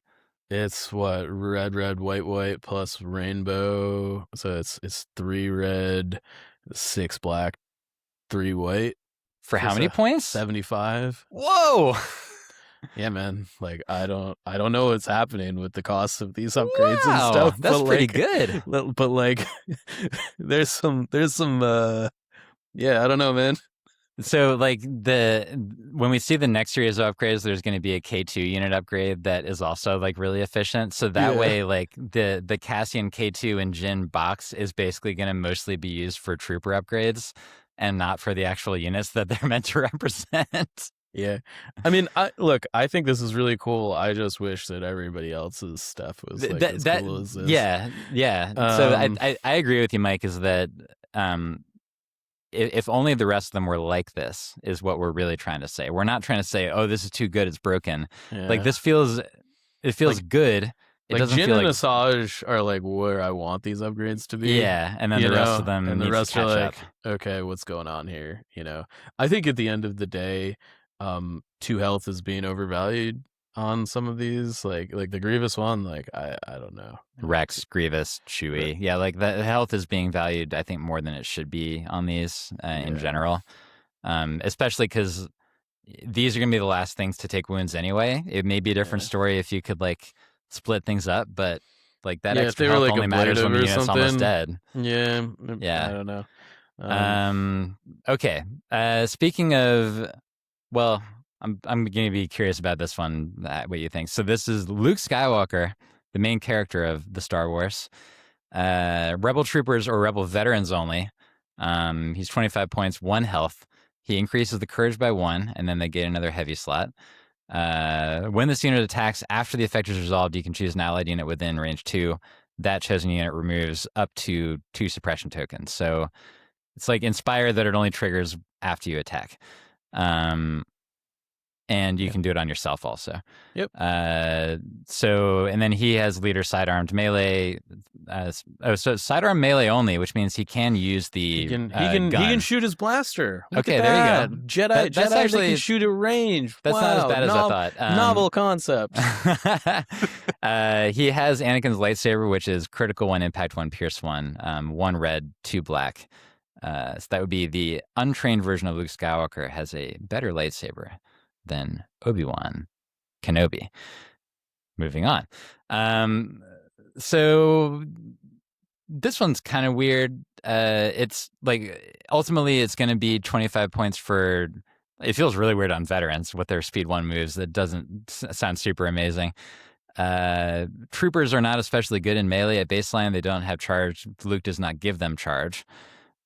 So again, I'm not seeing it, but I'm open to be corrected like I was with Jin. I think Luke is cheapish enough on like a Rebel Trooper unit that maybe this is an effect to you. I don't know. I don't think it's great. I think this is like what I wish Kenobi was like, maybe on it. The thing is, like, Rebel troopers are triggering agile. They're often like moving to points very quickly. Sure. As it is. And they're like, oh, I double move onto the point, right? Like sometimes you're not shooting with them at all. Like that's a unit that like its primary function sometimes just isn't shooting. So sometimes they just, by the nature of like what you're doing with them, they end up in melee kind of by accident. Sure. Conversely, like ARF troopers are like not that, and they're way too expensive to ever use that like that. But like I think Luke Skywalker is like a better version of, it's like what Kenobi could have been if it was on the right unit. I think that's a good point because so Luke contributes to the unit's function during, like, from round 2 onwards, because even on round 2 where you're probably doing a move shoot with this unit, Luke, he's adding a dice, and then after you make that shot, you get to do an Inspire 2 from it. And then on the way in, he is keeping their courage up by 1 to make it less likely that they're going to be suppressed. And then if you do end up in a situation where you're in a scrum at the point, then he's contributing a pretty good melee weapon to it. And so this is, like you said, it's an example of a Jedi upgrade that is true, it doesn't give charge, but it is actually contributing to the unit's function as the game goes on. And yes, you can technically say that with the Obi-Wan, he's making them less likely to be shot and killed. But the real answer is just that people aren't going to shoot at him, because what are you worried about from an ARF trooper unit? It's like, So I think, it's also relevant that, Luke increases the unit's courage. So right. You can potentially use this unit kind of like on their own if and if that unit gets into trouble, all of a sudden, like, they have a lightsaber in melee, and that's okay. So I don't know. I think 25 might be too much still, but I do think that there is something here, potentially. He contributes as the game goes on, and so that's what you should ask for all of these upgrades. And it's something that's unfortunately not true with many of these upgrades. But okay, so that covers the upgrade cards. There wasn't any specific talk in the stream about, like, sort of. I'm guessing that all of this is basically sort of a continued slow reveal of what Battle Pack or Upgrade Pack 2 is. And so maybe now we've seen all of the unique upgrades that were going to be in that. I don't know if that's true. I think it's entirely possible that, like, these were pure print play, like, maybe. Yes, and the reason I say that is because I would have anticipated, like, for instance, Pike Syndicate Foot Soldier Super Squad upgrade. I don't think is going to be in Upgrade Pack 2. Like I think, I really doubt that. I think all of the strike team changes and stuff that we're going to talk about, probably those upgrade cards are not going to be in those upgrade packs. I could be wrong about that, but I doubt it. If we get to an interview, then maybe we can ask that question. Yep. All right, so we're going to talk about the errated cards first before we talk about points. Evan just really wants you all to stay until the end of the podcast. So, I'm scrolling down to the updated cards section. This section is quite a bit larger than it was before. But was this even a section before? All these things are blue. So, I guess this is actually technically a brand new section. I'm gonna get one thing. I'm gonna get a couple of things out of the way first, and then we're gonna talk about the big thing. Okay. So, first of all, improvised orders is now unique, and it does not automatically refresh.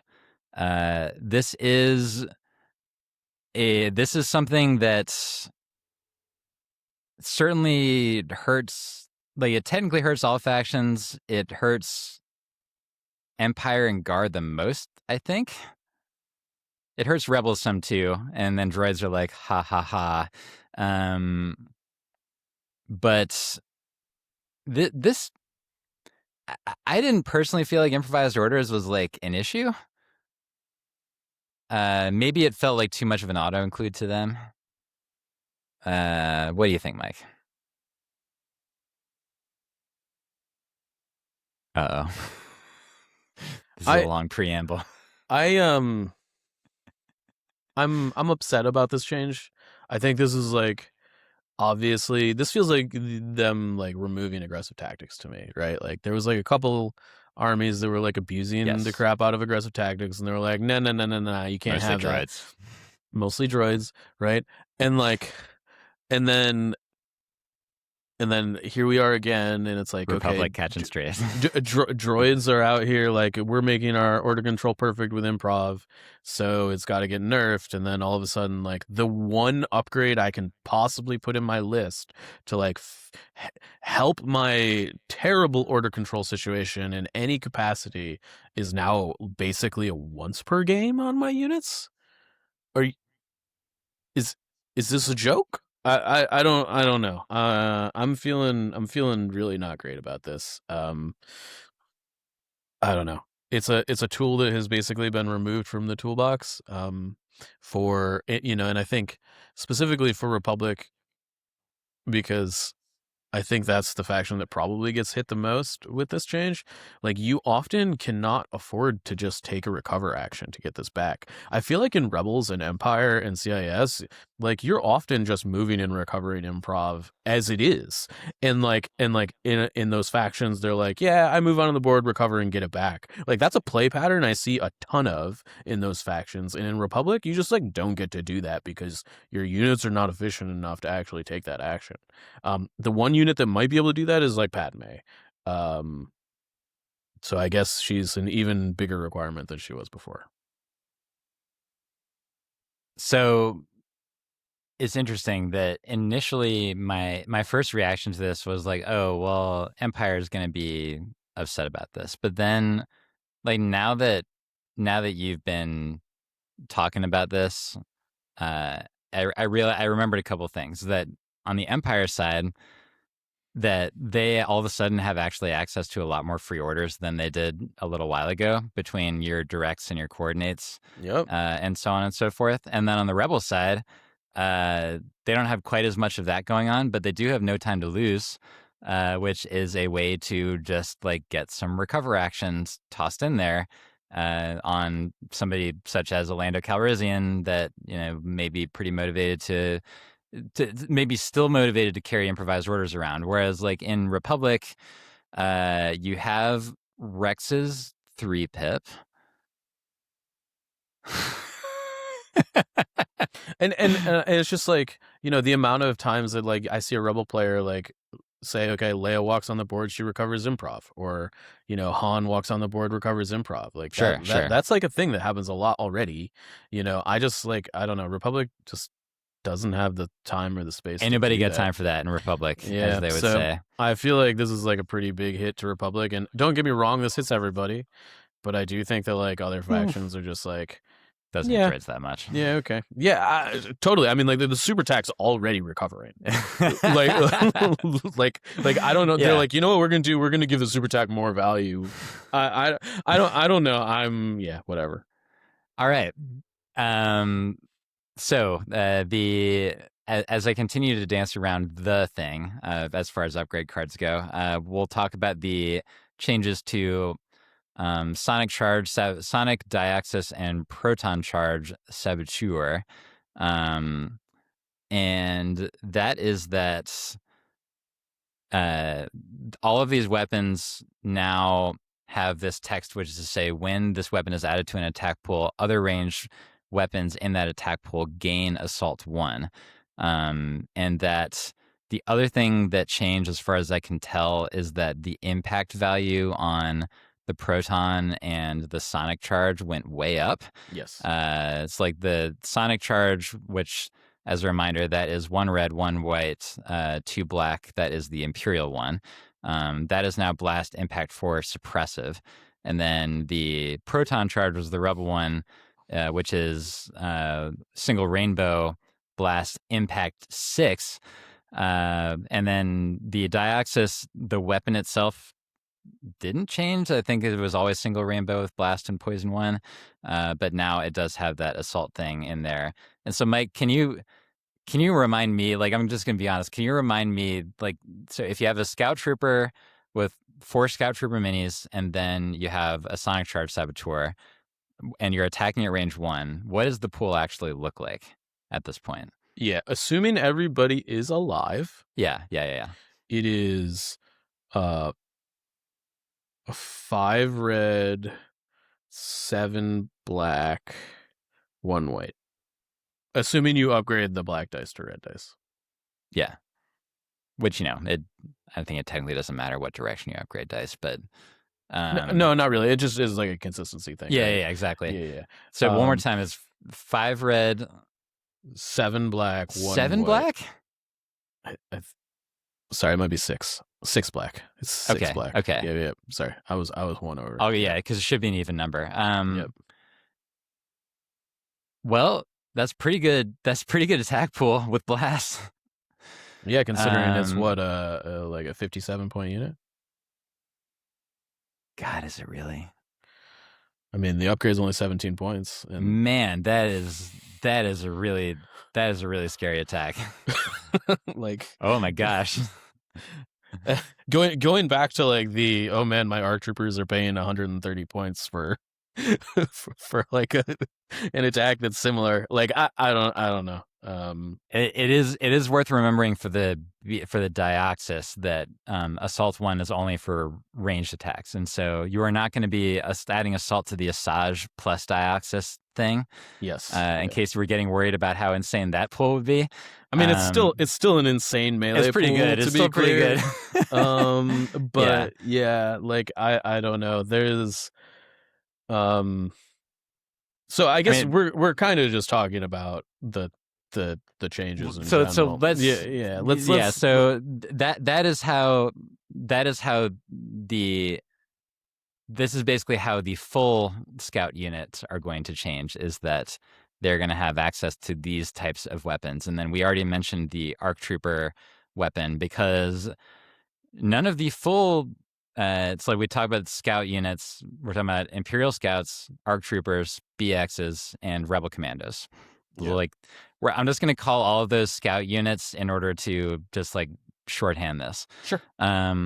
So the thing that is now true of all of those scout units is that none of them can take the sniper rifle as a full unit. And that there has now been this like total change in how strike teams work, to where they first of all are now support, and then they're still detachment, they're still heavy weapon team, they still are 2 minis per unit, but that the unit cards themselves for these did change in a couple different ways. These are brand new units. These are brand new units. So let's talk about the unit card first. Sure. There's some things that all of the unit cards share, which is relevant. And the big ones are strike teams now have prepared positions and incognito. Yes. Okay. So if you want, they start on the board and they are unshootable until they shoot, basically. I mean, you can figure that out. We'll get to a battle force later that doesn't have to worry about that. But anyway, continue. Sure. So your strike teams are basically kind of invincible until you decide you want to use them, and they have prepared positions, meaning you can basically put them wherever you want. Yeah. That's universal for all of them. I think a couple of them have like defend 1, a couple of them have low profile. They have like various defensive keywords. Universally, they now all surge to crit, which on the that's going to be relevant here in a second. Yeah, service level, not a huge deal until you realize what they changed with the snipers. So let's just like, now that they're also now support, which is opposed to special forces. So this does a couple things, make me incredibly annoyed. In that the first thing it does is that it obviously dilutes your order pool, in that like you don't just have like 6 special forces, you have 3 special forces and 3 support if you're taking like 3 strike teams, which maybe from like a gameplay perspective is okay if they want, it seems like between improv and like this change, they kind of want you to... They want the order pool to be more random. They want it, for sure. Which, okay, fine, whatever. Yeah, I'm okay with that. I'm okay with that in principle. I think the annoying thing about this is that they have now basically made it so that like you, for some lists, are going to need like 6 to 7 support tokens in your bag, which, newsflash for everybody that like has custom order tokens, like... you're going to need to get another set or something. Like, I'm basically going to have to throw out all my order tokens if I want to play these in a world where I'm also playing support units, because none of my order token sets can actually like carry this, which is very this is why like anybody that makes custom order tokens, like do your customers a favor and have like at least 4 tokens that are like wild card tokens. I would go sort of use the way you need to. I would go farther than that now. I think for basically everything, you should just be like, if for each like faction or like rank requirement, you should just like double it. I'm not even joking. Well, like, you're not. Like, yeah, like you said, it's not a full joke. Even just thinking about Bright Tree, where you technically need 5 commander tokens. yeah, like just double it. Like Yeah. it will, that will be the best case for like future proofing against like random changes like this that just like just like kneecap the competitive community. Like, oh, all your stuff doesn't work anymore. Congratulations, you know. Like, I don't know. Like, at least for whatever it's worth, this is not me being intellectually dishonest, by the way. Like, as long as you're using the cardboard tokens, like they do pop up everywhere. Like, you know, if you've gotten a starter, or if you got any of those like the range roller pack, like the range roller thing has like double copies of all of the tokens. So I think that this is the sort of thing to where it matters for people that want cool looking tokens, but for the average player, I actually don't think that they're going to be like in trouble, for whatever it's worth. I'm not sure I agree with that. I am not sure the last time I played against somebody that used cardboard tokens. I see cardboard tokens inside of like the little plastic capsule containers sometimes, you know, like the little coin collector container things. Okay. Makes a nice sound when you're rubbling around in your bag. Yeah, but maybe. I don't know. I just like I hate this change just for that fact alone. I'm really annoyed about it. Keep going, Mike. Keep going. Yeah. Anywho, so let's actually talk about the upgrade card that is basically attached to these, because it's we also skipped a rulebook segment because it is relevant to this. So I will now go back to read the sniper keyword. Go right ahead. All right. Sniper team. When a weapon with the sniper team keyword is the only weapon in an attack pool, if the attacking unit has not made a move during its activation, and if each miniature in the attacking unit has line of sight to one or more miniatures in the defending unit, upgrade each of that weapon's attack dice. If you do, after the convert attack surges step, you may cancel all of the attack dice in the attack pool and skip to the assigned suppression token to defender step. If one or more crit results were canceled in this way, the defending unit suffers 1 wound. And so there are several things to make sure that we're clear on, because I've already seen like a whole bunch of people understandably misunderstand some things. So 1, these are, so far anyway, these are all on 2 mini strike teams.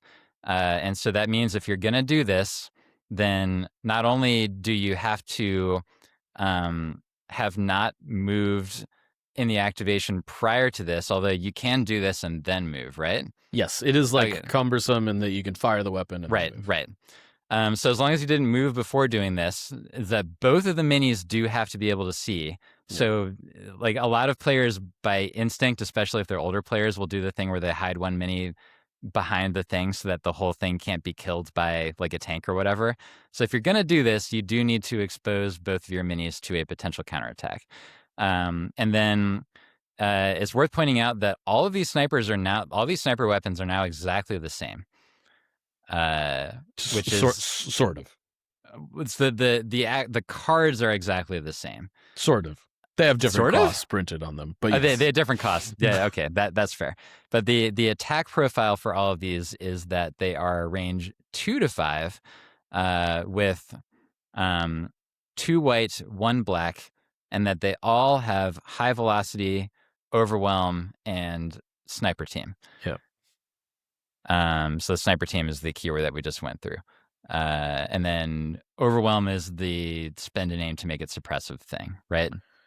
That's what it's you spent a name, you get suppressive. Yeah, if you spent a name, you get suppressive, which is relevant here. Yeah, because a lot of the time you're going to be aim shooting. And a big reason why you're going to be aim shooting a lot of the time is that you can get that sick crit result that allows you to do what, Mike? So let's just talk about this real quick and what these like snipers are actually doing, right? So if you don't move, right? Yeah.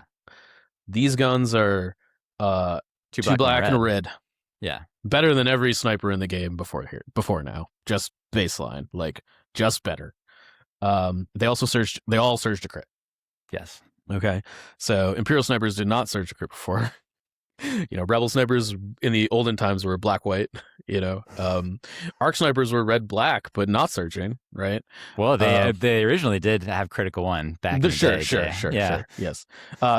These still better than those. Yes, just so we're really clear. We do want to be clear about that. BXs were 2 red, which is, red and 2 black is still technically better than 2 red. It's probably a bit of a wash, so whatever. All of them now have high velocity. Not all of them. The BXs and arcs did not before. They all now can basically for free put down an extra suppression token with overwhelm. Mm-hmm. And so the sniper team keyword additionally allows you, so you roll your dice, right? You're like, I roll a red and 2 black. And you're like, okay. I spend an aim. I reroll some dice. It's pretty likely you're going to get 2 to 3 hits in there baseline from that like sequence. Yeah. It's 7 plus 10, it's 17. So it's like a little bit, it's like two hits and some change is the average. Before aim tokens, to be clear. So you're looking at 2 to 3 hits before aims. And if there's a crit in there, you have the option, and I want to emphasize the word option, to trade your dice away and just do 1 auto wound through Guardian, through cover, through backup, through your opponent does not get to make an armor save. It just does a wound. Through immune pierce. Through all of it. Okay. These weapons no longer have an actual pierce value attached to them. Yes. Is like the other difference. And so in a way, it's like exchanging regular pierce for this new effect. Right. Is basically what they're doing. So you can either, like, if you're shooting into B1s, you're like, yeah, okay, I'll take my 2 to 3 hits. Yeah, take the 3 hits. Like, no sweat, right? Yeah. But if you're shooting into Darth Vader, you're just like, yeah, man, you take wound, 1, bro. And to be clear, because they surged a crit, when you have an aim token, the expected outcome for that Give attack... us the math, Mike. Yeah, the expected outcome for that attack is 1.25 crits, okay? That means you will have 1 to 2 crits in your pool, like, on average, when you have 1 aim token. If you have more than that, it gets even more insane. But, like, you are more likely than not to just be able to take the auto wound effect when you spend these guys. And honestly, even without the aim token, it's 3/4 of the time you are gonna have a crit. It's like still not terrible. Okay. So it goes from like 70 something to 80 something percent when you have an aim, but like most of the time you're gonna have a crit to cancel. Yeah, yes, it's like really high percentage of the time you're just gonna be able to choose to do the thing in the situations that is better. And so, I mean, I guess I maybe it sounds like I'm ranting already, but I'm about to actually start the rant. Can we? Yes. Can we finish the errata section, and then we can? Yeah, can we finish the errata section and then maybe also the battle force section before we talk about the global effect on list building? Man. Evan's just trying to. He's like, no, Mike, stay down in your corner. Don't say the things that are real. No, listen, we are co-hosts here. If you want to, like, okay, I apologize. I'm going to backtrack. Why don't you tell me about your? I can say this because that way I'm bragging on you. Like, you're one of the best Yoda players in the world. Mm-hmm. You've won a lot of games with Yoda. You have a lot of experience with him. How does this make you feel about the idea of fielding Yoda going forward? I'm never putting him on the table again, probably. I mean, I'm just being real. Like, here's the thing. Yoda is slow enough that often you can't afford to put him behind a line of sight placker on turn 1 and actually have him affect the game state in a way that is, like, helpful and relevant. He's so slow that you actually have to, like, move him towards where you need him. And, like, in a way that is likely pretty telegraphed, honestly, so that your opponent can just like prepared positions their strike teams in places where they know Yoda's going to be. Guardian doesn't work. Backup doesn't work. Yoda's only got 5 health. It is entirely likely and possible that Yoda is just dead at the top of turn 2 to strike team shots. And there's other things to add to this, such as the fact that typically on round 1, Yoda is motivated to activate early in order to be a token battery for the rest of your army, which would mean that, and it's true that it doesn't require a line of sight to be that token battery, but it means that you would literally need to be in a like perfect LOS blocking situation to avoid. I think the appropriate term is disaster. Yes, and like the game is just over. Actual disaster. And like let's imagine a situation where you're like, okay, I'm gonna hold Yoda and not do the luminous thing on turn 1. Right. I move him out at the end of turn 2. My opponent, because they have strike teams, they're just like, yeah, I'm just like not gonna shoot this turn. I'm gonna keep incognito, and I'm just gonna do it to you. I'm just gonna do it to you next turn. And like, and because these units have incognito, you actually cannot interact with it at all. Like zero. They're Republic anyway. Zero interaction, right? Like the new battle forces have a couple different ways to interact. Sure, there's like some other crazy things in the where you're like, oh yeah, my wheelbike Grievous can get to your strike team. Like, I'm sorry, whatever. Like fine, okay. Maybe Anakin on a Bark can get there. That's me just being mean. I know, it's fine. Yeah, but like, Bark Anakin could maybe do it, but then he would be very exposed by doing that. But I want to also be clear that like we are talking about Yoda right now. This is kind of like a universal thing for all characters. Like characters only have like 5 to like 7 health in this game, and basically and many of them are already way too expensive, which I'm sure this upgrade will have addressed when we get to the points adjustment section. That was you being dishonest. Yes, absolutely. Good job, Mike. I'm doing my best here. So like, you know, imagine a situation where you're like, okay, I'm gonna like, you know, I don't know. Like, just imagine you get boards all the time where like line of sight blockers just like aren't helpful or relevant, or you know, like the strike teams are just gonna eat your characters for lunch, and there's nothing you can do about it. Like literal zero. There's no counterplay to this outside of like, hope I got a good line of sight blocker, man. I guess maybe everybody just has to take vehicles now. But this is where I get into the secondary part of this rant. This does this to vehicles. Oh, cool saber tank, bro. I guess it takes 3 wounds on turn 1, no matter what, from my strike teams that don't care that it has armor. Like, why are strike teams effective against a tank? Like, in what world should snipers be doing damage to units like that? I don't know. Sorry. I'm gonna be so I also don't like this for the exact reasons that you just went over. So I don't need to repeat any of it. I will say that it's not even devil's advocate, but to sort of propose a version of this that I personally think would have been more palatable is that I would change it in 2 ways. One, to make it trooper only, because these are snipers, right? Like, unless these guys are suddenly carrying around like the Star Wars version of the like 50 caliber, like insane, like mega, like tank sniper rifle that you see in movies sometimes. On a bipod. Yeah, exactly. You know, like I don't think these guys are carrying that crap around. Like I've seen the movies. I've played Battlefront. They have regular sniper rifles. Okay, so fine. If you want to have a headshot mechanic, like I totally get that. It's cool. Make it trooper only. So that's change number 1. Change number 2, make it so that you cannot do this against a unit that has deflect.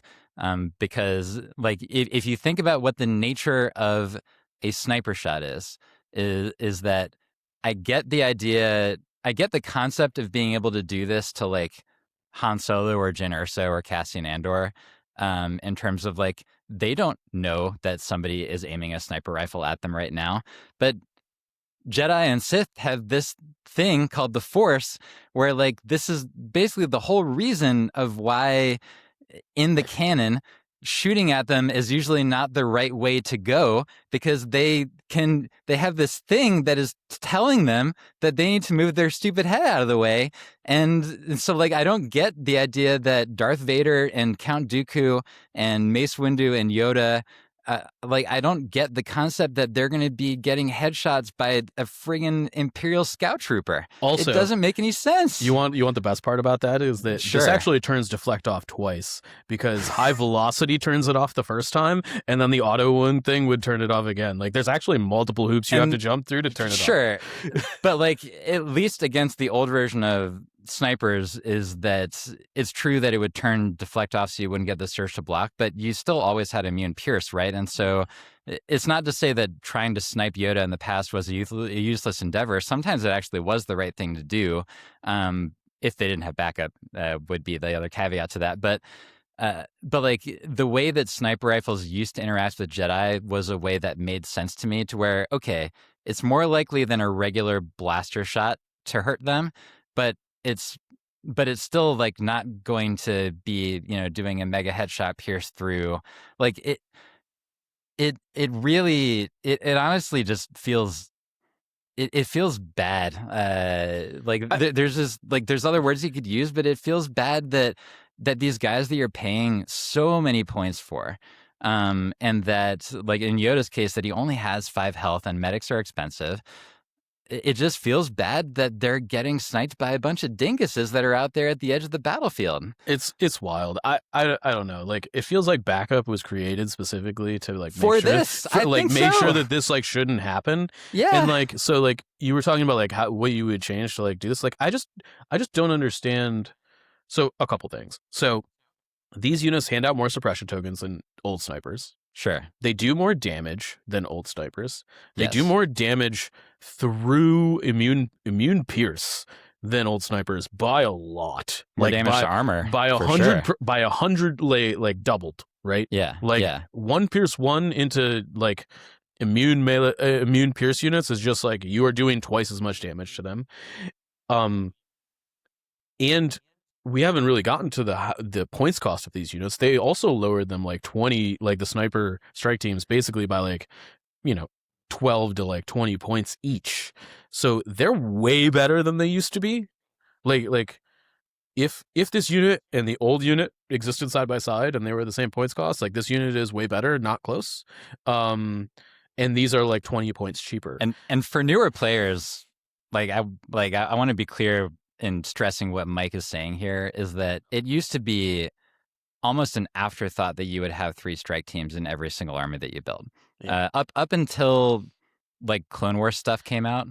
But like for a long time, it was basically that like they were activation padding, and that, especially against Empire at first, but then also against clones later on, getting that high velocity piercing stuff like really added up.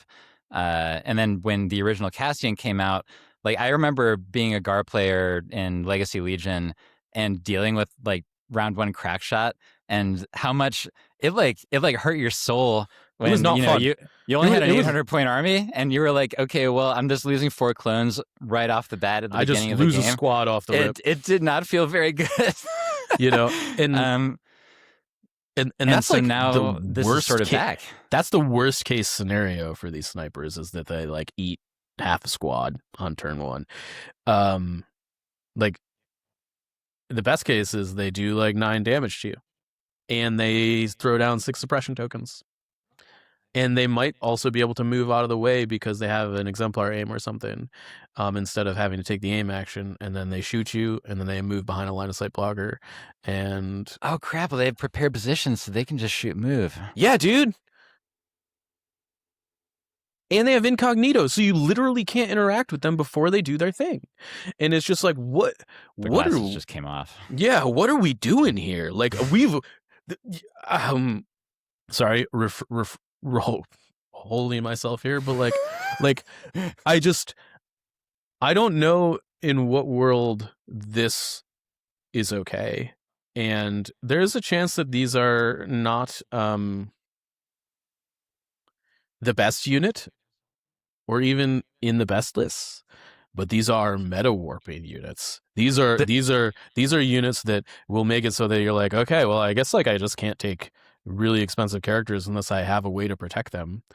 And by the way, we've stripped all the ways to protect them against these attacks, and like this is not fun.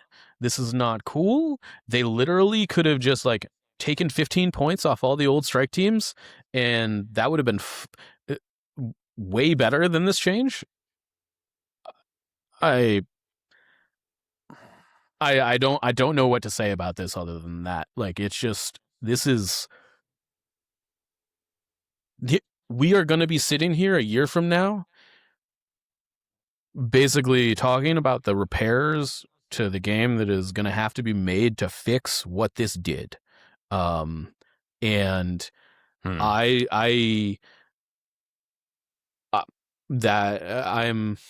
I'm really upset about that. I think that this is, I don't know how many times we've talked about Amban. I don't know how many times we've talked about like the marksman upgrades for Sleeper Cell and Riot Control, and how if you were able to spam those effects in your list, it would just be a terrible game state and gameplay and like horrible. And then we'll get all there of in a second, Mike. Yeah, and all of a sudden we have it turned up to 11, and this makes me not want to play Legion. Is what I'll say. This change makes me just like not even want to play the game. And hopefully it's not that bad. But I gotta be honest, these things are cheap enough and like pushed enough that I think that strike teams are gonna be everywhere, at least for a couple months.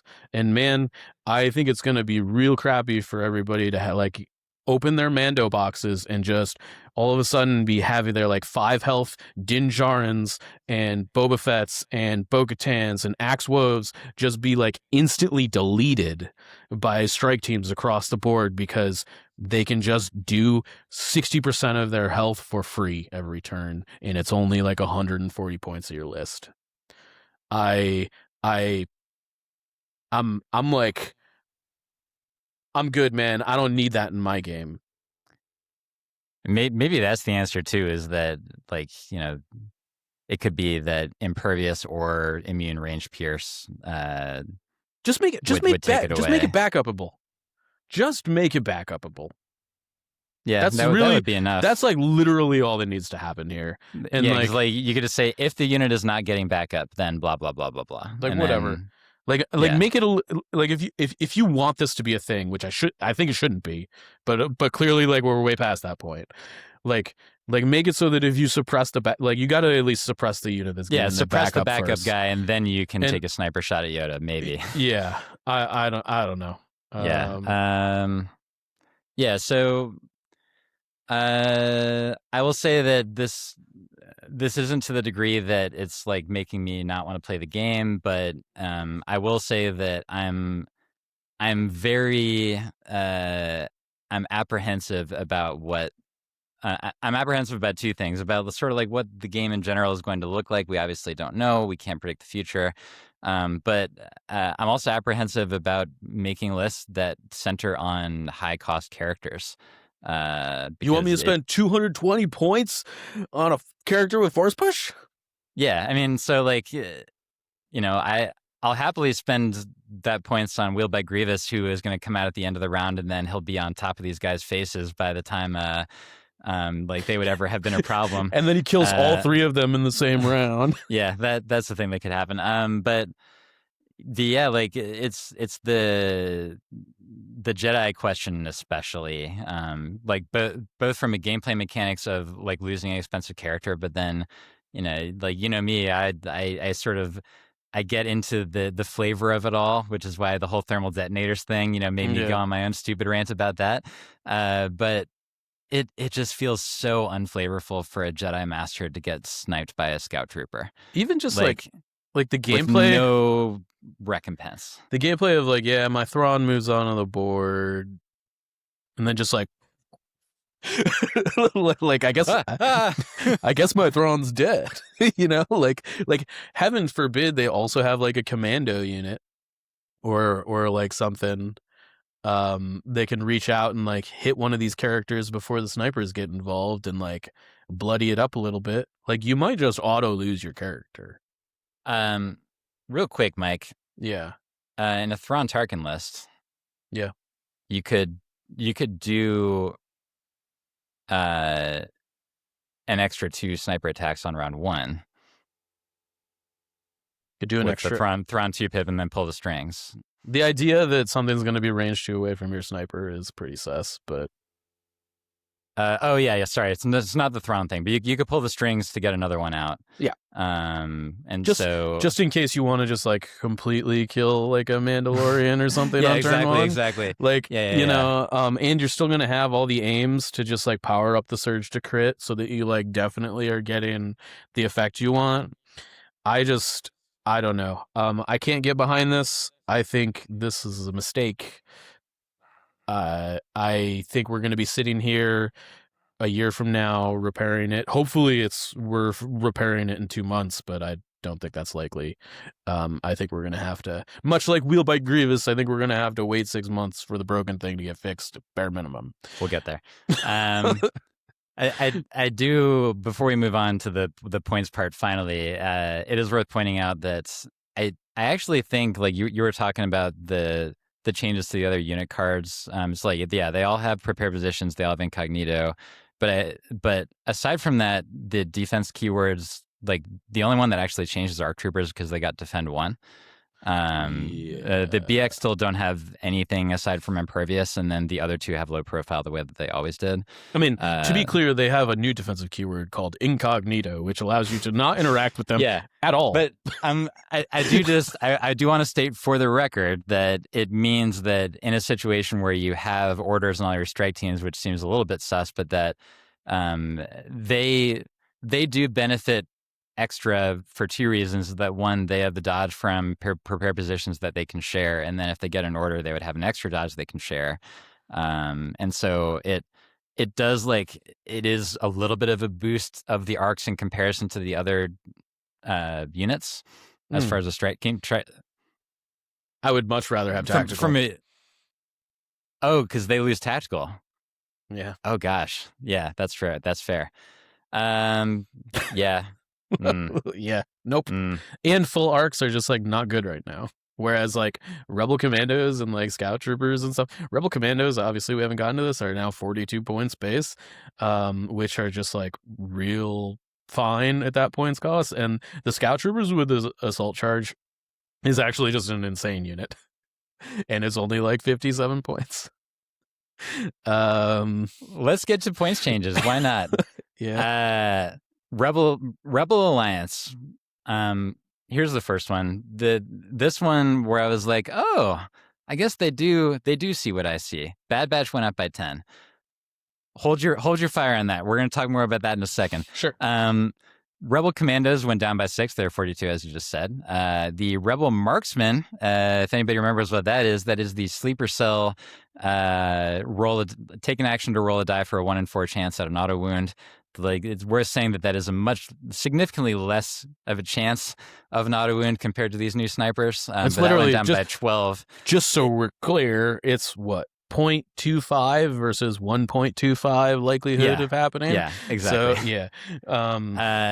But I think the main reason this honestly matters is just like it gives you 16 points for an extra mini that shoots in a sleeper cell.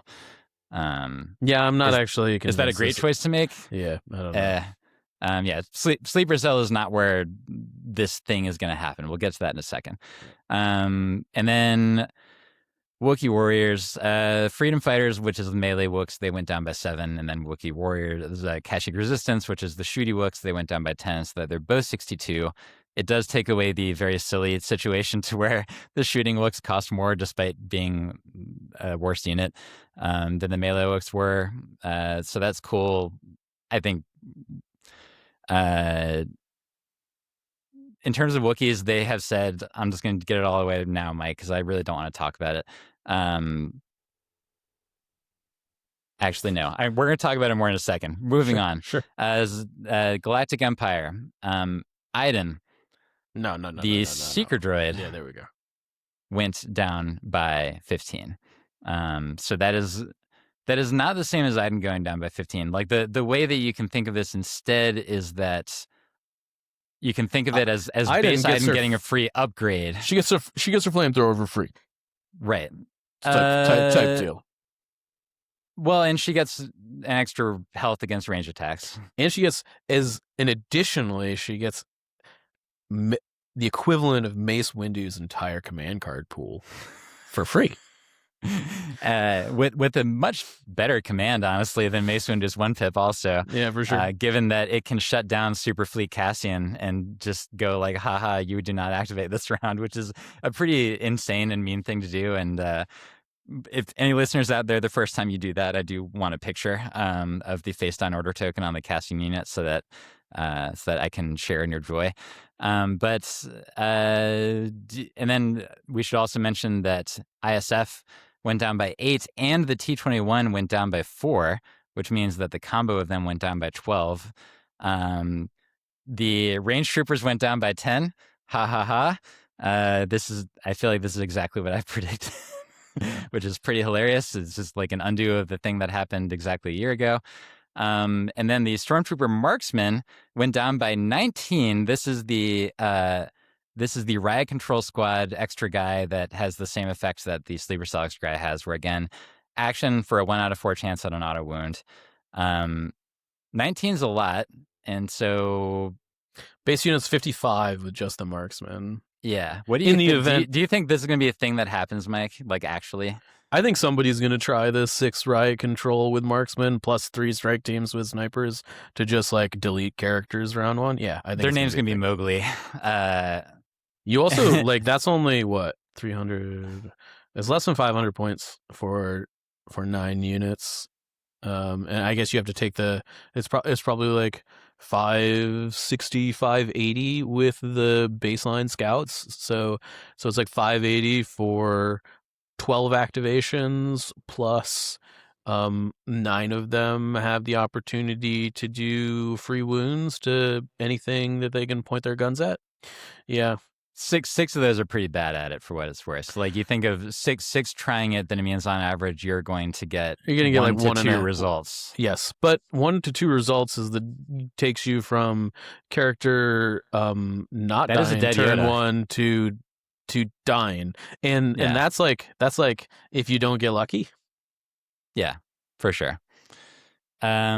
And it is worth mentioning again that it is a full action, so that means that those riot control squads are not double moving towards the point, which is what they probably want to be doing. So I'm not saying it's good, but I don't actually. Yeah, I want to be clear. I think neither of us think that spamming these things is actually good, and that if anything, it would be a situation to where it's like a cheaper way to get an extra health and mini on there compared to the BX or the KX.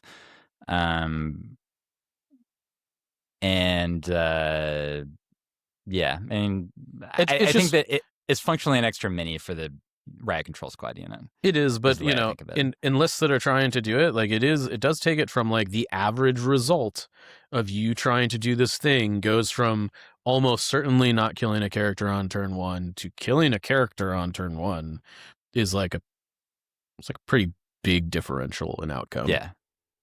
And so whether it's good or not.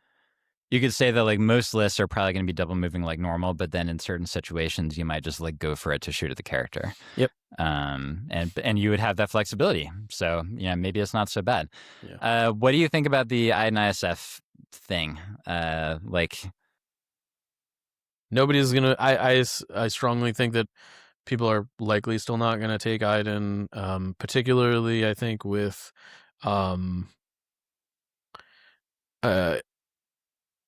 I think scout troopers are just going to be like the insane thing in Empire probably moving forward.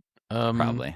I think Empire might be the place where the sniper thing is best, and that's going to mean you're taking, and scouts are already very good, and like, I mean, I don't know, 74 points for an ISF with a T-21 is like, it's certainly getting into the range where like, yeah, that's maybe 5 guys in a heavy range, right? Like, yeah, exactly. Yeah, it's like a core unit with a heavy weapon, like you know? Yeah.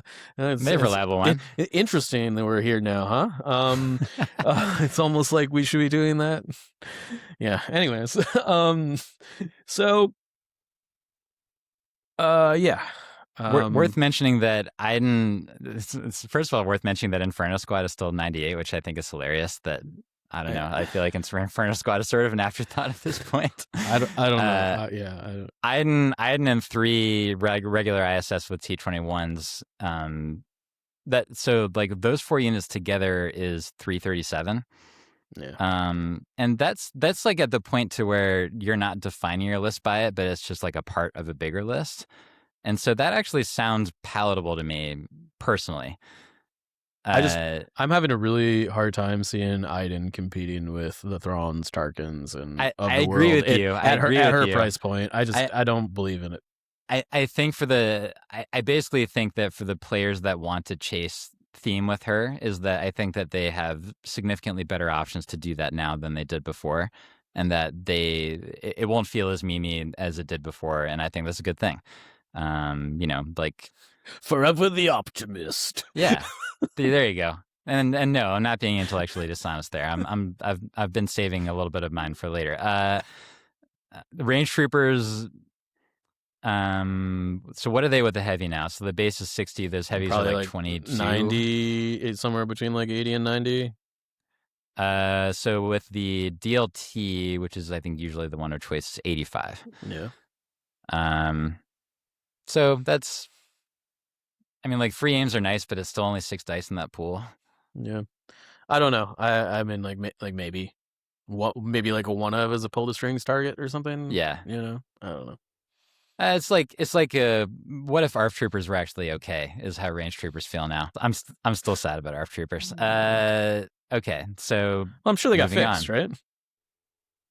Moving on to Galactic Republic, the ARF trooper duo went down by 6. Mike, go ahead. I mean, this wasn't the problem. like I don't know. The problem is the base unit is 66 points. The base cost is the problem. I don't know. And so this is the first of two that I'm just gonna say, like, go to the tape. I called the shot. I think the Republic prediction that I remember was that our troopers will go down by 6 and they still won't get taken. And I think I called that shot.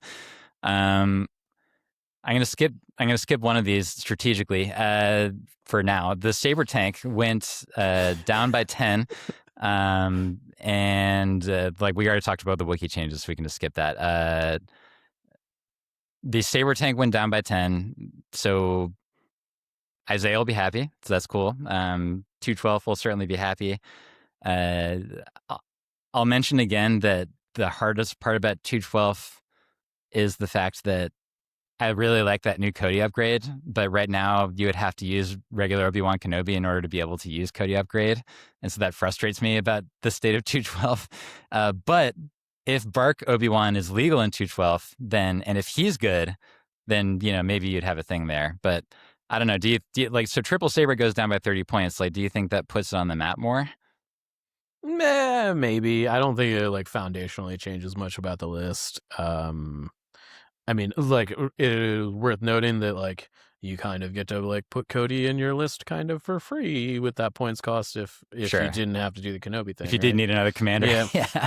I do think that it makes the Saber more palatable for non-212 regular lists. Yeah. I'm going to be honest. I know I'm on the outside looking in here, but I actually thought the Saber tank is like pretty good generally outside. I just think like, I don't know, Republic's in a weird spot, and I think this helps there a little bit, but I think 145 plus the beam cannon makes it like 160 something. It's fine. It's 160 exactly with the beam cannon. Yeah, it's fine. It's like it's a heavy that does a thing, and it's comparable with the AAT now. And before it was like the AAT sort of stood out as like, why did this get so much cheaper? Yeah. So yeah, like I think that's a good thing. I still wish that the Saber at baseline was just like more of a mobile unit and defined by its mobility more than it is. Yeah. Because it still feels like you sort of park it somewhere and then it shoots a bunch of times. But I do think that like, unfortunately, because of the strike team thing, like I don't think you can take just one. Because it's gonna be like half dead at the end of turn 1. We're gonna get back to the utility of tanks in a few moments. So, all right. So rounding out the Republic changes, Mike, it's only fair that if Rebel Bad Batch went up by 10, that Republic Bad Batch went up by 10. Don't you think so?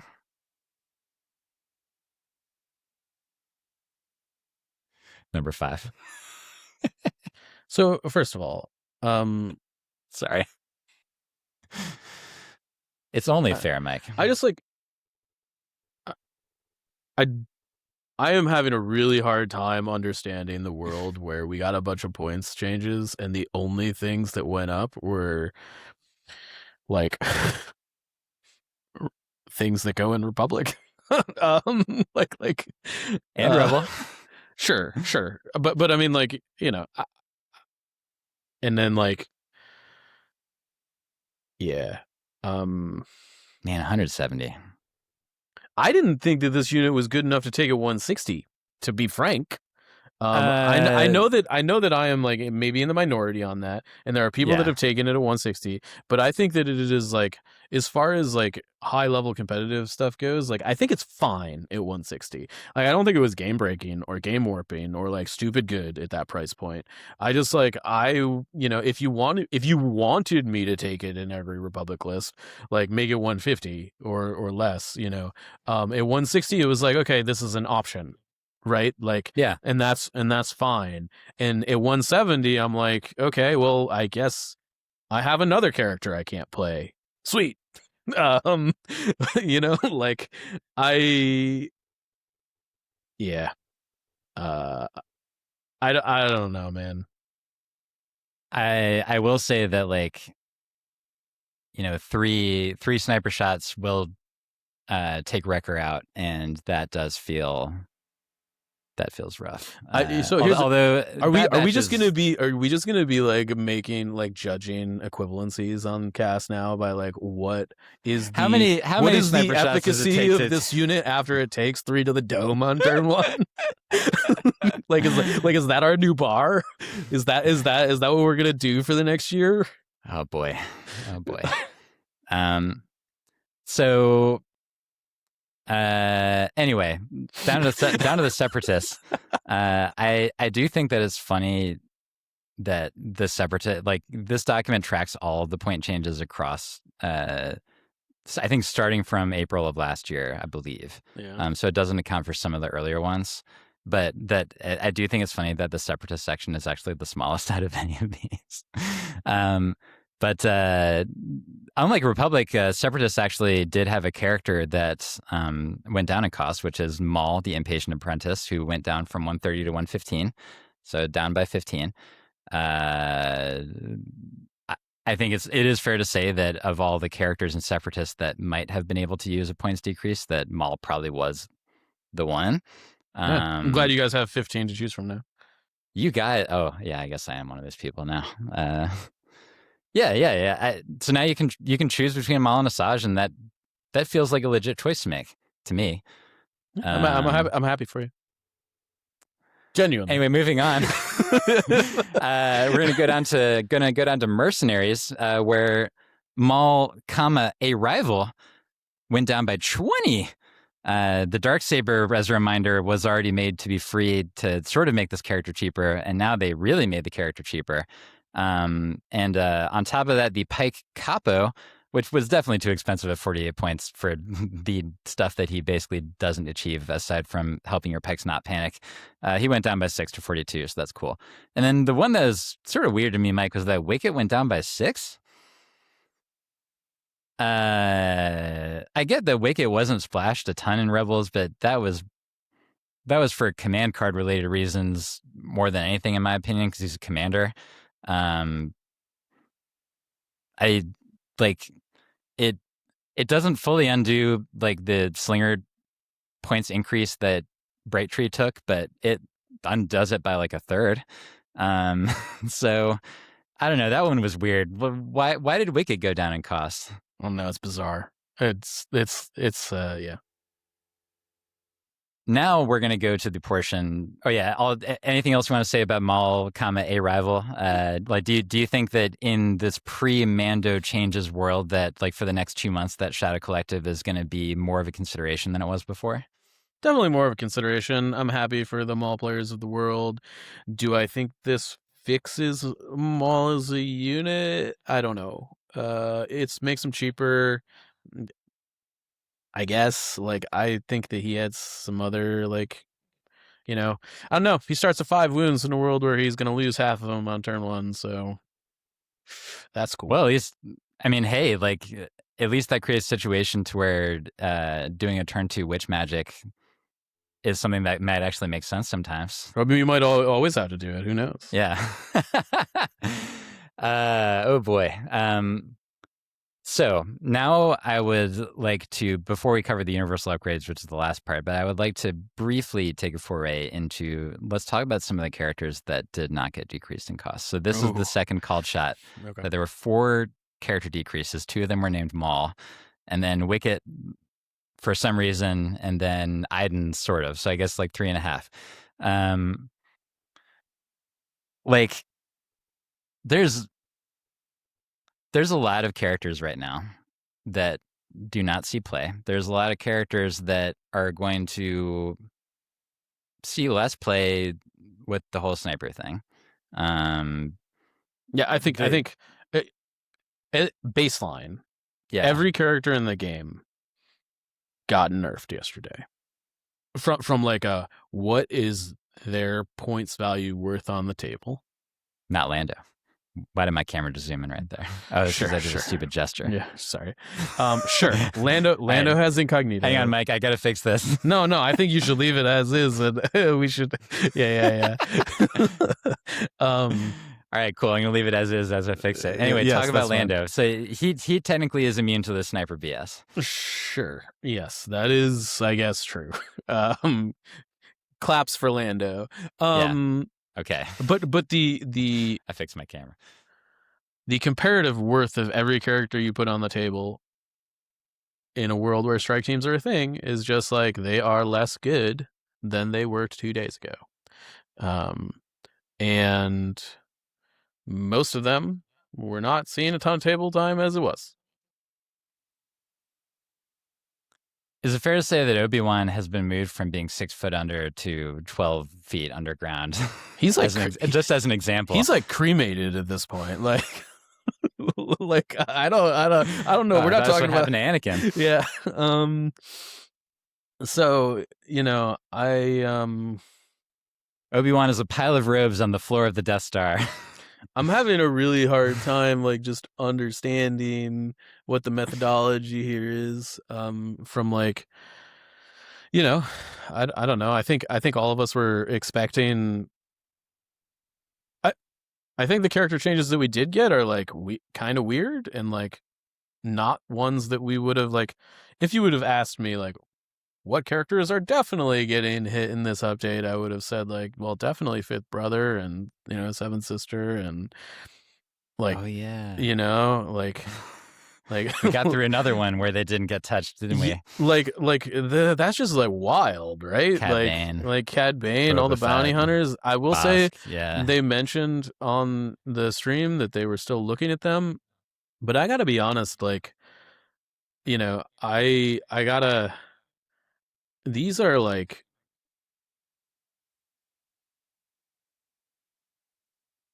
characters are the reason people play this game for to a large extent. People enjoy Star Wars because like I'm putting Luke Skywalker on the table. I'm putting so and so on the table. One of the things that I was really looking forward to is like putting Mace Windu on the table, and I use that word intentionally. And like I just. And part of the reason that we've had so many discussions in the past about points updates being essential to the game is that like going for extended periods of time where these characters are like not really playable at their current price values is disheartening and not fun. And a lot of these characters have just not been playable in 2.6 at all, which, to be clear, it's almost been 2 years. It's almost been 2 years. We're going to have to probably wait another 6 months. I'm getting tired of waiting. I'm getting tired of waiting and tired of hoping and like tired of, like asking for like the stroke of God to be like, this is going to happen. And I just like, I'm sad.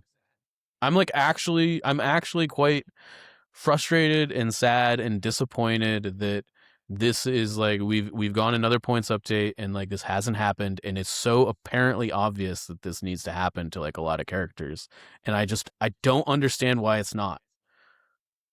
I really like I foundationally there is like not a good reason for it not happening, and it makes me it makes me sad. It makes me sad. For example, I have the Imperial tabletop admiral page open here, and you just like as I go down the list, General Tag might be too expensive right out the gate, but then like especially in the operative slot, you're like Boba Fett, maybe Bossk a little bit, definitely Cad Bane, definitely Fifth Brother, definitely both of the IG droids, definitely Seventh Sister. Like all of these are like they're just too expensive. Like all of them are too expensive. All the ones I just named is like not even. There's no question in my opinion about everything I just named being too much. And so like you think. Obviously, like anybody can put anything into a list. It's worth mentioning a little bit that IG-11 took a couple strays because of the AI changes on top of everything else. I didn't even think about that. In terms of making him weaker. Yeah, you're right. But it's tough, and like you think about this is the point where I will like make my requisite mention of the Wookiee chieftain who is still 100 points, and like I get that there are other Wookiee things on the way that I assume are going to be either core Battle Force changes or change the Wookiee Trooper keyword or whatever. But like, you know, Sun Fac went down by 30 or 25 or whatever it was. And it was like, maybe it was aggressive, but it's been mostly fine. It's been fun, right? Like people, I get that, you know, Trent is an insane person and that he was playing Sun Fac like before everybody else was because he's Trent Hale. But like for all the rest of us yucks, it created the situation be like, oh, yeah, this guy's pretty cool when he's like cheap enough that you can put him into an army. And yes, like he could die at the drop of a hat, but you don't care all that much because he's 55 points. Yeah. And so like to me, the ideal situation is to where most armies are able to do the thing that CIS does all the time, which is where you probably have one commander who's at least like big, if not like, you know, obviously the world champion played Dooku, who's huge in terms of points value. But then you have like three other people who are in that like anywhere between 55 and 110 points range, that 115, that they fill out your army.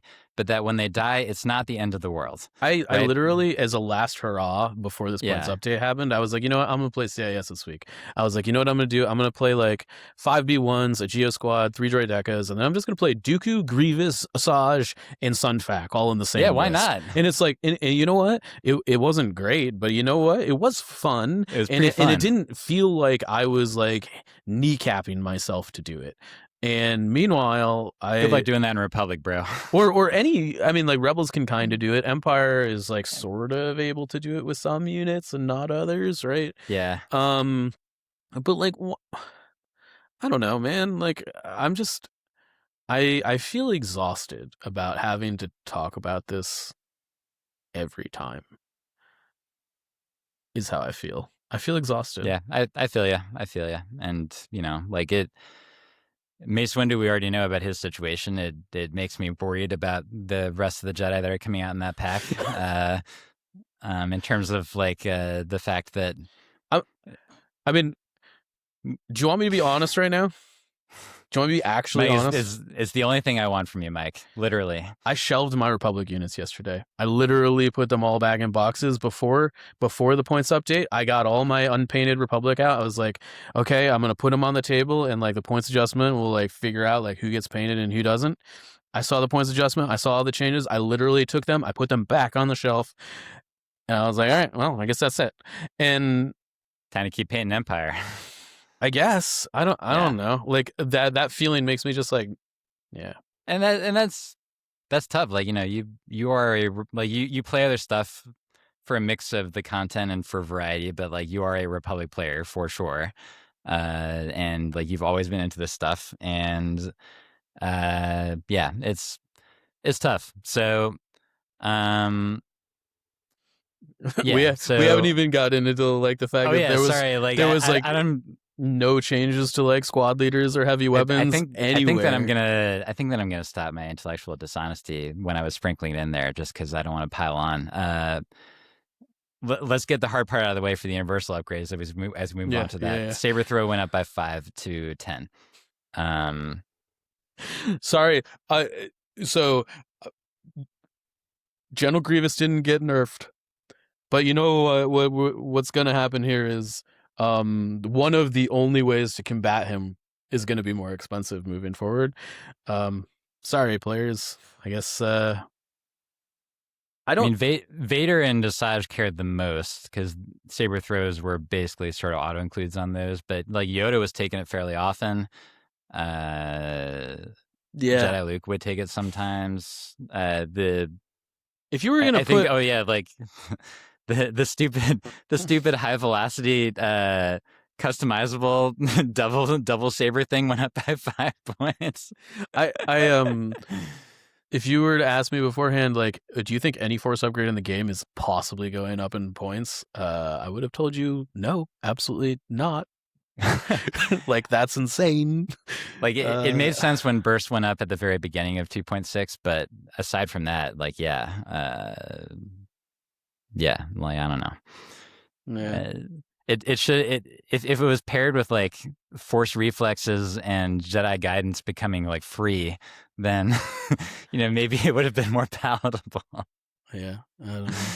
Oh boy. Okay. Other universal upgrades, attack and defense protocols both went down. I think this is just to acknowledge that having AI move available is just like good in and of itself, or you can risk having these other things where AI whatever is more risky, but you get extra info to the token. So definitely makes it so that when you have face ups on those units that they're pretty good. But are people actually playing units with protocols right now? Spiders see some play. That's fair, I guess.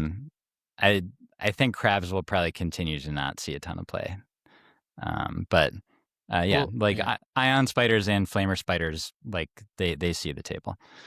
Okay, and then vigilance went down by 3 to 9. I guess this is sort of like another thing that you could think about in Shadow Collective or a Rebel list. Maybe?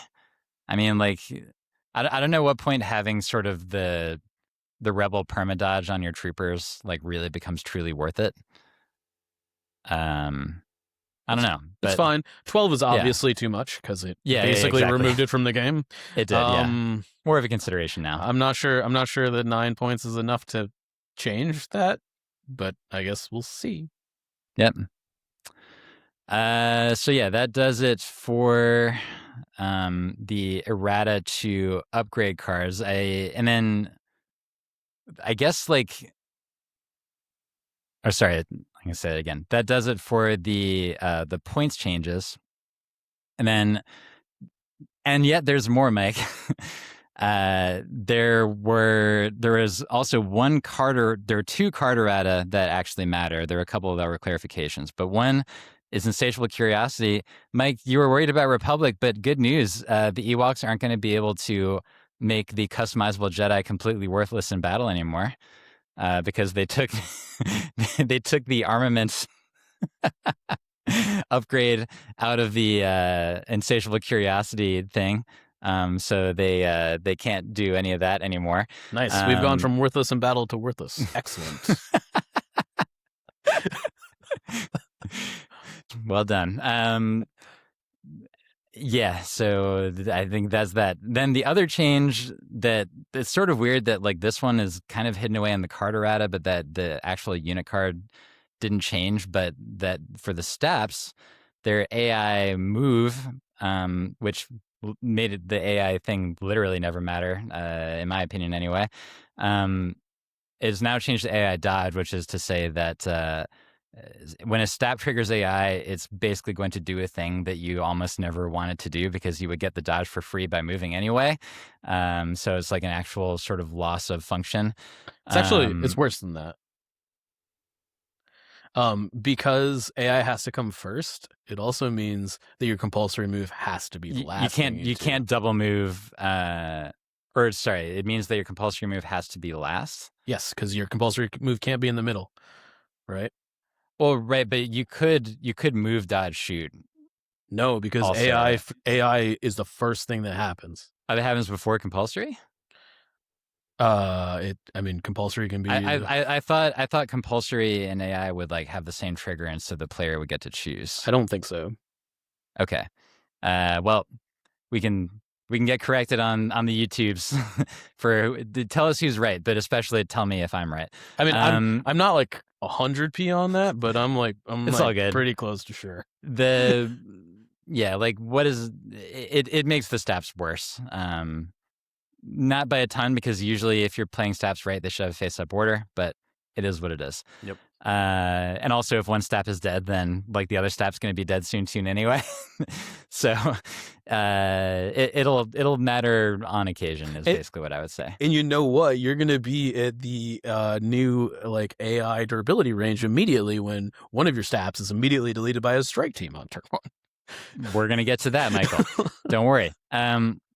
The other unit card thing that we hadn't talked about yet is the change that happened to both the Decas and the Aqua Droids, this is where the heavy droid trooper thing comes into play, is that both of these guys are now droid troopers, and that they both have a courage value of 2.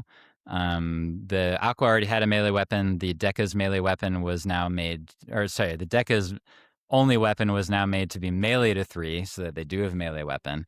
And also they took away fixed front, so that's cool. And then they both got unconcerned, and so the reason for that is to basically make it so that they couldn't all of a sudden benefit from both cover and shield / armor, which would have been a hilarious thing if they didn't remember to do that. It also does mean that they can't be repaired, which these days repair droids were expensive enough that I don't think that really mattered anyway. We might come back to that. Okay, fair. So yeah, the unconcerned means they can't get covered, they can't get repaired. Yeah. So the main, I think, change to these units is that you can now hide them in melee. Well, they also don't block line of sight anymore. Like that's sure. Yes. Yeah. So yeah. Sorry. The main positive change to these units is that you can hide them in melee and then like move out of it and still shoot. which could be cool for the Aqua Droids. The Decas actively don't want to be in melee because then they can't use their only defensive tech. Yeah, for sure. So, but for Aquas, like there legitimately will be times when it's going to be a strategy to, in one round, shoot, move into melee, and hide, so that in the next round you can wait, move out of melee, then shoot. That's a strategy that Aqua players are going to use now. Yes, and like many other things that we've talked about today, does not sound like a ton of fun. It also sounds like it's gonna be even sillier on the table than like the original most silly thing about not being able to shoot into melee, which is like when 2 Tauntauns are like mauling a single snowtrooper, and the Empire's like, "Don't shoot, you might hit the snowtrooper." Oh my god! But like when it's gonna be like 4 Aqua Droids surrounding a single remaining clone trooper in a unit, and then Commander Cody of all people is gonna be like, "No, you can't shoot those Aqua Droids." but you know what, Evan? It's going to be fine because you're just going to lose an Aqua Droid model at the top of every turn now. Well, hey, not if they're engaged with the trooper. They can't be shot by the snipers. That's not going to be the case on turn 1, though. That's fair. Yeah, boy, there's still more sniper talk to be had. Like, do you think the Aqua Droids, like, where do you think Decas and Aqua Droids stand now as far as being value for CIS with these changes? I actually think that Aqua Droids and Droid Decas, let's put the AI stuff aside for a second, which I think Droid Decas have and Aquas do not. Do Aquas no, have? They both have AI? They both have AI, and in fact, they both have AI attack. Okay, great. Which is one of the less good AI things to have, in my opinion. For sure.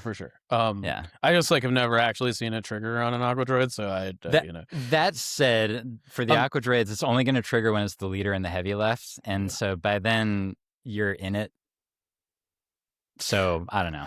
So, I actually think that again, putting the AI things aside for a second, sure. The net minus line of sight blocking plus like being able to like hide in melee and like all this other stuff. I think they're actually better than they were before. I don't think so. And let me be a little bit clearer about that. Like, Okay.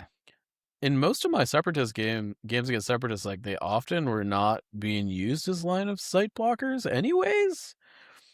Like the majority of the time. And so, like, I don't really see that getting taken away is that big of a deal at this juncture. I mean, The world champion certainly did it with one Countess Dooku. Sure. And I think there are some scenarios where it's obviously very good. Yeah, yeah. But I think being able to essentially hide vehicles in melee is just so much better. like, and I don't think it's particular. And not only that, but having them basically have disengage for free is like, I think if you told me that they had to stay in melee once they were in melee and like that they were just like there, they follow the same rules as everybody else. Yes, I would be like, okay, all right, whatever. But like manipulating melee to just like make yourself immune to stuff, I don't know, like that. I'm not. I think that they could be better than they used to be, just for very different reasons. Maybe not droidekas, because droidekas kind of like don't want to be there, but aqua droids, I could totally see you just like infiltrating your aqua droids and like running forward. Just be like, go get them, boys. And it's just like, you know, these big mechs running across the battlefield to like get to the point as soon as possible. And then they just get there. They're stuck in melee with like a unit that's like, oh man, I really don't want to be here. And then instead of killing that unit, they're just like, every turn they're like, move out, shoot. Next turn they're like, shoot, move back in, and just like keep themselves safe. I can totally see that happening. I did, like, this conversation has made me just realize that now overclocking an aqua droid into in a melee is totally a thing. Oh yeah, yeah. Oh boy, I actually think that there are significant ramifications to these changes that are like kind of scary. And I'm gonna go back to like we're gonna be here a year from now fixing the broken thing that's broken, but it feels like, I don't know, like we're here fixing the broken thing that's broken with another broken adjustment, and we could have just taken away Aqua's being in line of sight blocking and Droideka's being in line of sight blocking, period, end of story, and here we are. I think where I land is that Aquas probably are about the same value as they were before. And I do think that Dekas are a little bit worse than before because Dekas can now be panicked. And that is a thing. Like when if you're talking about 4 shields and you're thinking, okay, if I really need to make this unit not contribute to the point that I can hit it with 2 suppressive weapons or do like a suppressive weapon and a slice comms to make it not count anymore, like that does take away from its utility. And then also like the melee thing, it doesn't get the same advantage nearly that the aqua droids do. And maybe if you're under like threat of panic, maybe you just like go wheel mode and go jump into a melee. Well, yeah, I guess wheel mode says you can't make attacks, but you still have a melee weapon on your profile, so you could like start a melee. Yeah, absolutely. Technically, yeah. Oh yeah, wheel mode and dive into melee. Wow, you just become completely immune. Mike, you're full of ideas. Okay, before we move on, I totally forgot to tell you that there was actually. This is where I totally skipped over the fact that there was actually another points decrease that didn't get tracked on the sheet. It was confirmed by Wilshick on the Legion Discord as of this morning that the full BX unit went down from 64 to 60 on top of all this stuff. This is a joke. You are no. Nope. I am being intellectually and literally honest. The BX went down from 64 to 60, which enables you to take 3 BX strike teams, you might say. I'm not sure if I believe you right now. I like genuinely am not sure if you're yanking my chain. Well, I want hard. Probably going to cut evidence. This middle section because all right. So people are going to listen live as I go into the Legion Discord. I'm not in TLD. I know. I know. So I am now screenshotting a thing, and I am going to now send it to Michael. And the audience will get to see the live reaction as Michael sees that I am not, in fact, being intellectually dishonest in this exact situation. I don't know where this. I think it came up with like somebody finding a unit card somewhere. I'm not clear on where, on like how all this happened.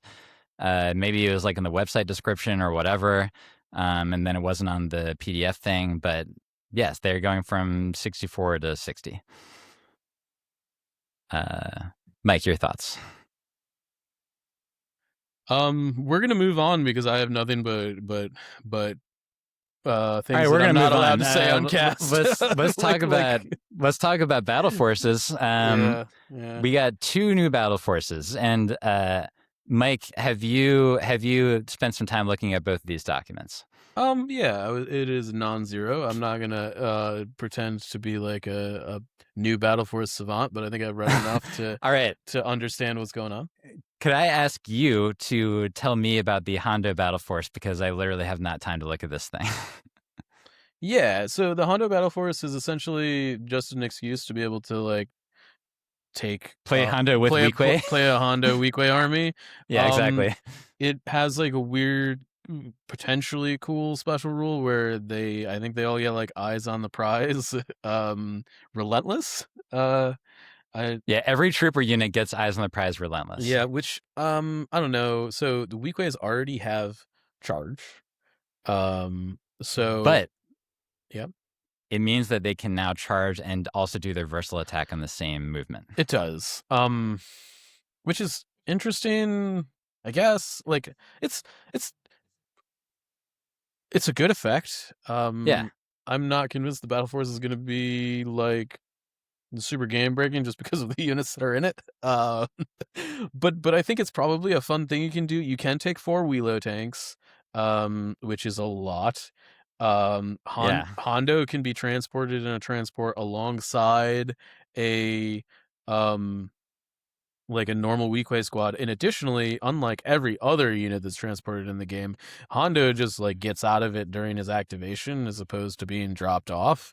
Kind of how I wish transport worked, but whatever.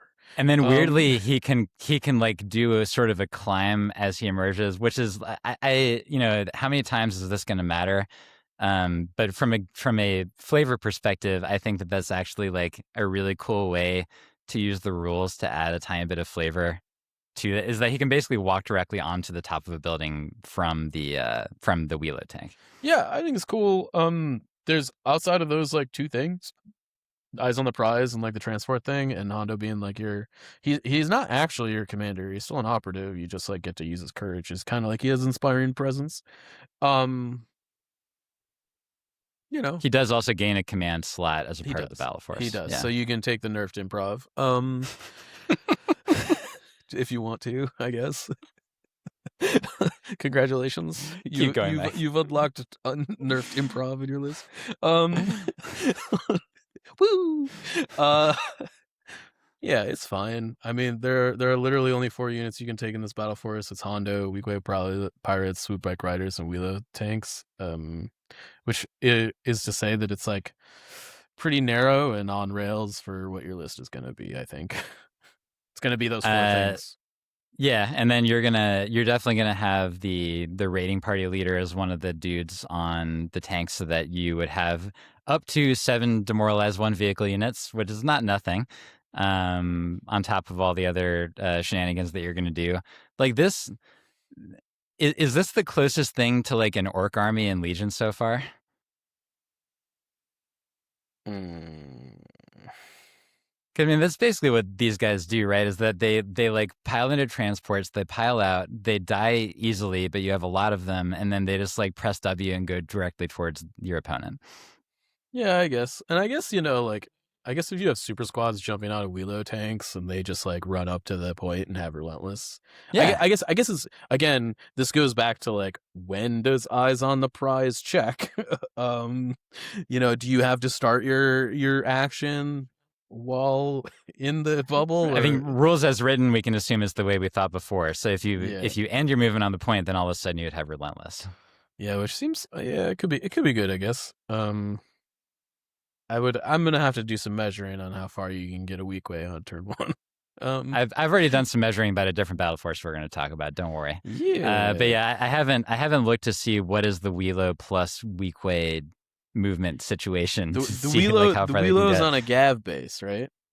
We don't know for sure. Like, it's weird because the Gav base and the snail base and the bus base, I think, are technically 3 different sizes. I actually didn't know that. Okay. At least there's at least 2 different sizes among those, and so we don't know where the Wheelo fits into all that business. Okay, because the Persuader is almost certainly larger than the other 2. Yeah. Right? Yeah. Okay. Yeah, I guess we'll see, but it's possible that you might be relentless seeing their dudes in their deployment zone on turn 1. Yeah, that could be a thing. This seems like the sort of thing that might get Evan Bullerist to be playing a lot of Legion again.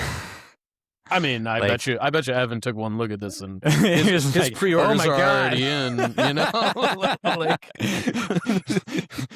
I guess I'm buying 4 Wheelo tanks. Yeah. I mean, like, I don't know. This is just like, yeah, maybe it's going to suck competitively, but this is the sort of thing to where even if it does suck competitively, it stands out enough as a battle force so that it has a lot of value in the game, in my opinion. And so, like, this is the sort of thing that we really do want to encourage, is like more like this. Yes. Even if it's terrible. Yep. Less like Kenobi upgrade, more like this. Exactly. This is just like pure fun in a battle force. Yes. And so I am excited to try this myself, to be honest with you. Like, I am definitely going to be putting this together. I'm definitely never going to own enough weak ways to ever possibly consider running this list, but I encourage everybody that will to have fun. All right. If you want to have fun and also probably be very good at the same time, let me point you towards the Rapid Interdiction Force. So this is finally the wheel bike battle force has been revealed. So this is the 3rd Separatist battle force, and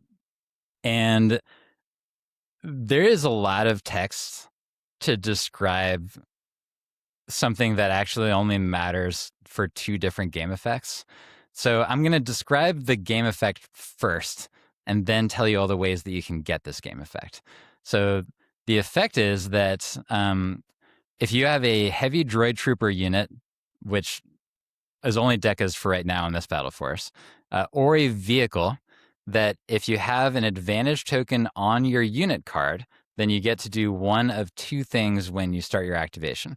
One is boring. You gain a dodge token. And then the other one, until the end of this activation, when this unit makes a move, it may increase or decrease its speed by 1 for the duration of that move.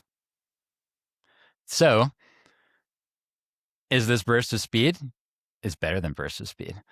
Not only because you can do it every round, and because you don't take immobilized tokens, but we'll get to know the reason in a second. So, how do you get these advantage tokens? Number 1, every unit starts the game with 1.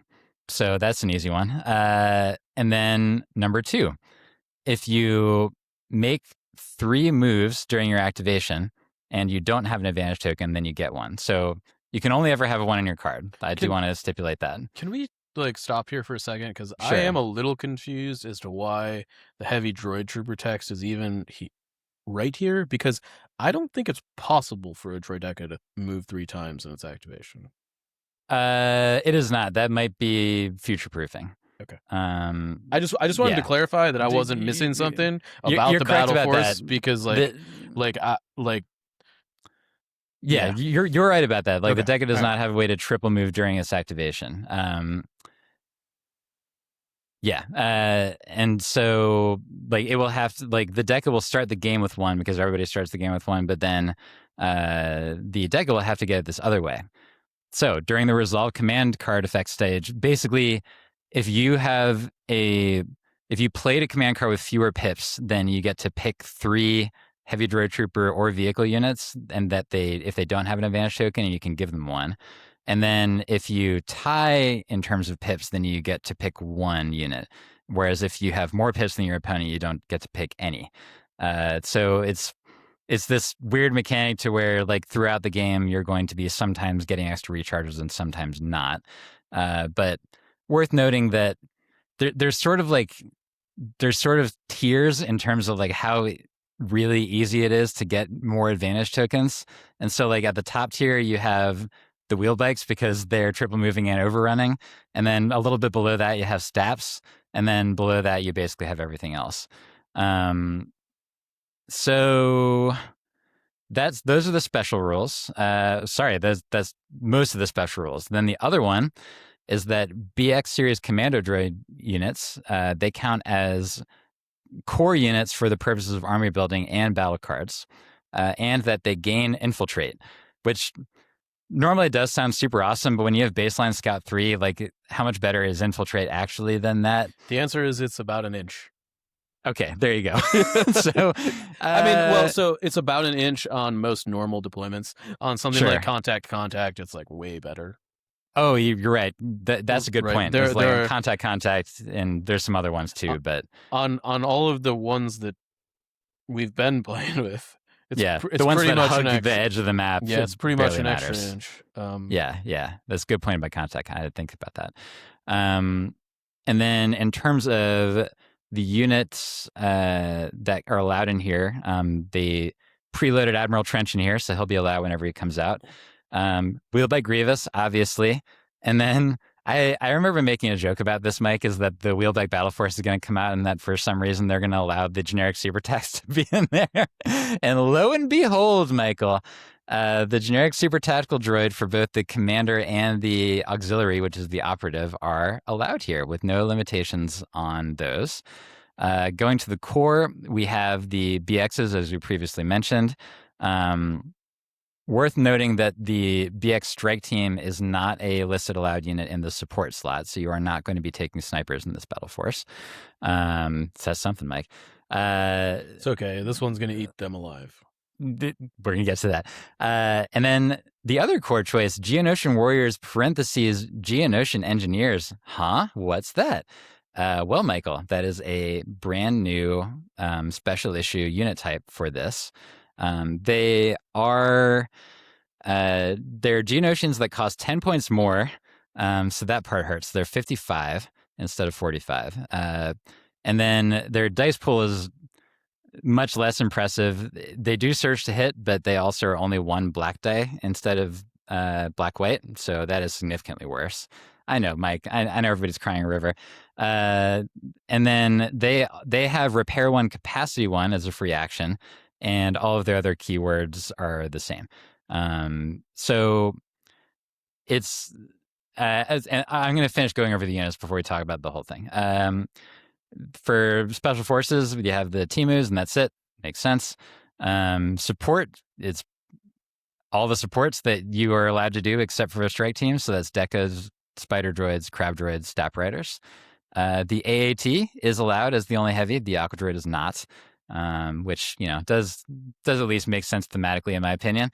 Not a lot of Aqua Droids in this like desert wasteland thing that Grievous is cruising around on. And then unique upgrades allowed are improvised orders and squadron leader, which is still that thing that we don't know what it does as far as we know. As far as the rank requirement stuff goes, you can have 1 to 3 of a mix of commander of operatives. So it's like Shadow Collective in that sense. At least one needs to be a commander. And then you have literally 3 core units, up to 3 special forces. Can be 1 more if Grievous is there. Up to 3 supports and up to 3 heavies. So you could do the triple AAT thing.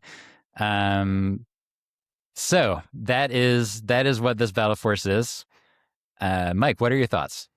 Yeah, I mean, it's just like if turbocharge was free and you could use it all the time, whenever. Turbocharge only increases 1 move out of your activation. Yeah, I mean, like turbocharge for free, like turned up to like 15, right? Yeah. Not just that, Mike. If you have recon intel, then you can scout 2 with that recon intel. This is a confirmed way that the rules work. And so it means that with your wheel bikes, including Grievous, you can do a speed 2 move followed by 3 speed 3 moves with a, at least in Grievous's case, and I think the wheel bikes are the same size, a 2.5 inch base. I will put a picture now in the YouTube that shows where Grievous can be. Grievous can literally, if he's going a straight line, overrun, or he can't overrun them per se, but he would be able to be base adjacent to any mini period, because like he gets close enough to where a trooper base would actually not be enough to like hide from him.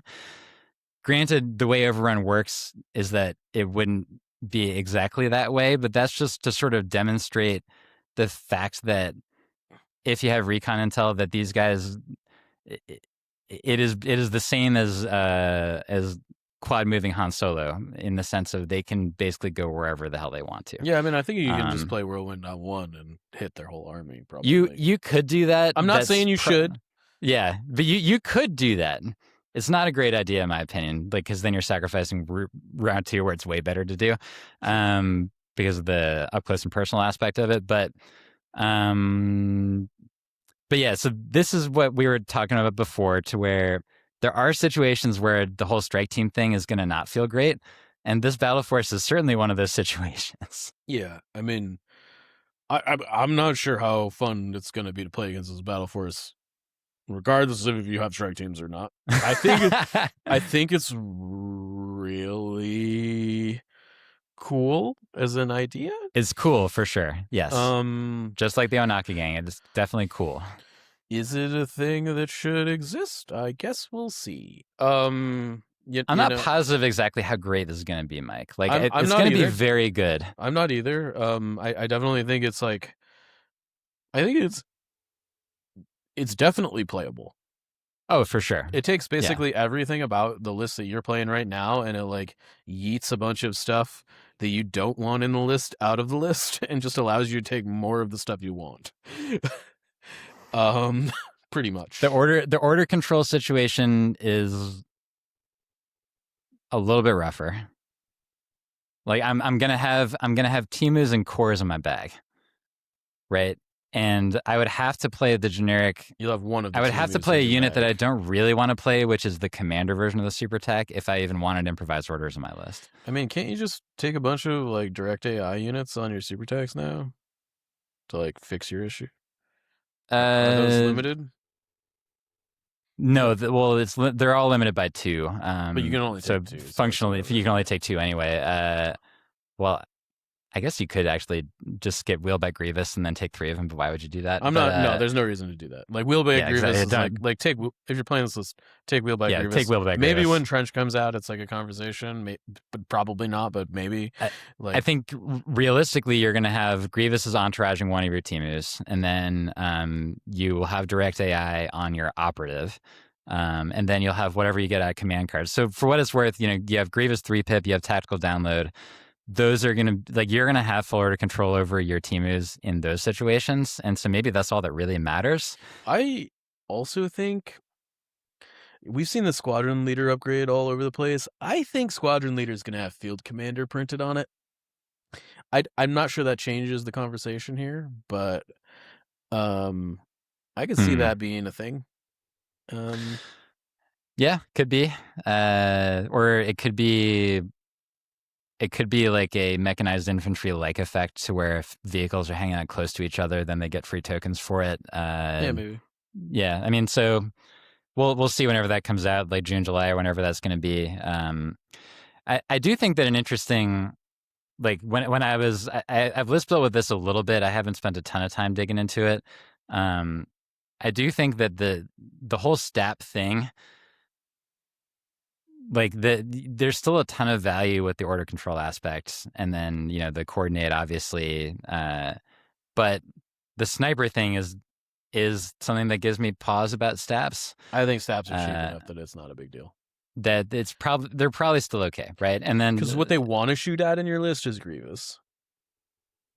Right, but he's not going to be coming out until the very end. Sure. So, but that's a win for you. Yeah, that's true. I think that I was sort of like theory crafting about like how this would go, and the way I think it would go would be that you would be able to have face-ups on all of your vehicles through a combination of coordinate and entourage and your command card. And so then you'd have 4 trooper units, you'd have your 3 geos, and you'd have your super tech.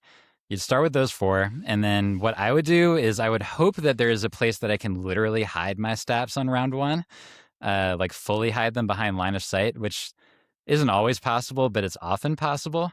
And then that would mean that I wouldn't have to do an activation where I like had to think about my choices all that much until my eighth activation. Man. I wasn't thinking about snipers into staps and that they have high velocity and red double blind. No, that's way worse. Okay, they're not gonna do the crit thing. They're just gonna shoot with upgraded dice and just like kill it. Yeah, that sucks. Sorry, dude. So like I would, if you don't have full line of sight, then I think it's actually a really bad situation with the snipers. But if you have area terrain that you can hide behind, or if there's a building that you can just like sort of cram them behind for round one, then I think you're okay. Because then you're activating, like the way that I would do it would be you would probably do Grievous 3-pip so that you're doing your 4 Teemoos and Grievous at the end. The Teemoos are getting surges with each one of their movements, and so that plus the armor 1 is making them harder to take down. But then like you can start being really aggressive with those 4 units to sort of like get them to where you want them to be. And then I guess like the question is like, what are the Geos doing? They're probably repairing staps is what they're doing for most of the game. Probably. And then like the super tech's job is going to be like to direct AI into the triple staps as long as it's able to. And Grievous and the Teemoos are going to be like 5 units, like 5 meaty units that are going to be off doing their own thing in whatever corner of the board they want to be in. This is the sort of thing that hasn't really existed. Like it's sort of semi-existed with the list that I was playing, but not like this, to where there's so much extra movement. And it seems really interesting. It seems like it could be good in certain maps, like could be really good. But then if you get close to the pocket, then are you getting the full utility out of it? I don't know.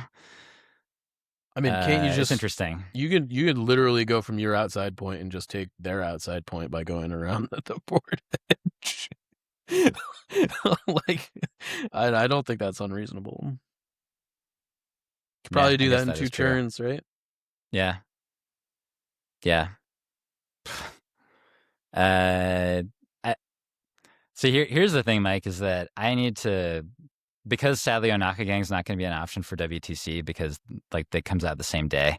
Sad face, but I would have actually thought about doing that literally for like being the 4th army, but I'm the separatist guy in my team. Surprise, surprise. And so I need to figure out what I'm going to be bringing. And so I guess like the question is, now we can zoom out and talk about the broader meta as a whole. So maybe I can start with this self-serving question: is like, what do you see being the best sort of separatist list in this situation? Like, do you think that it is maybe this, or do you think it's going to be doing the sniper thing?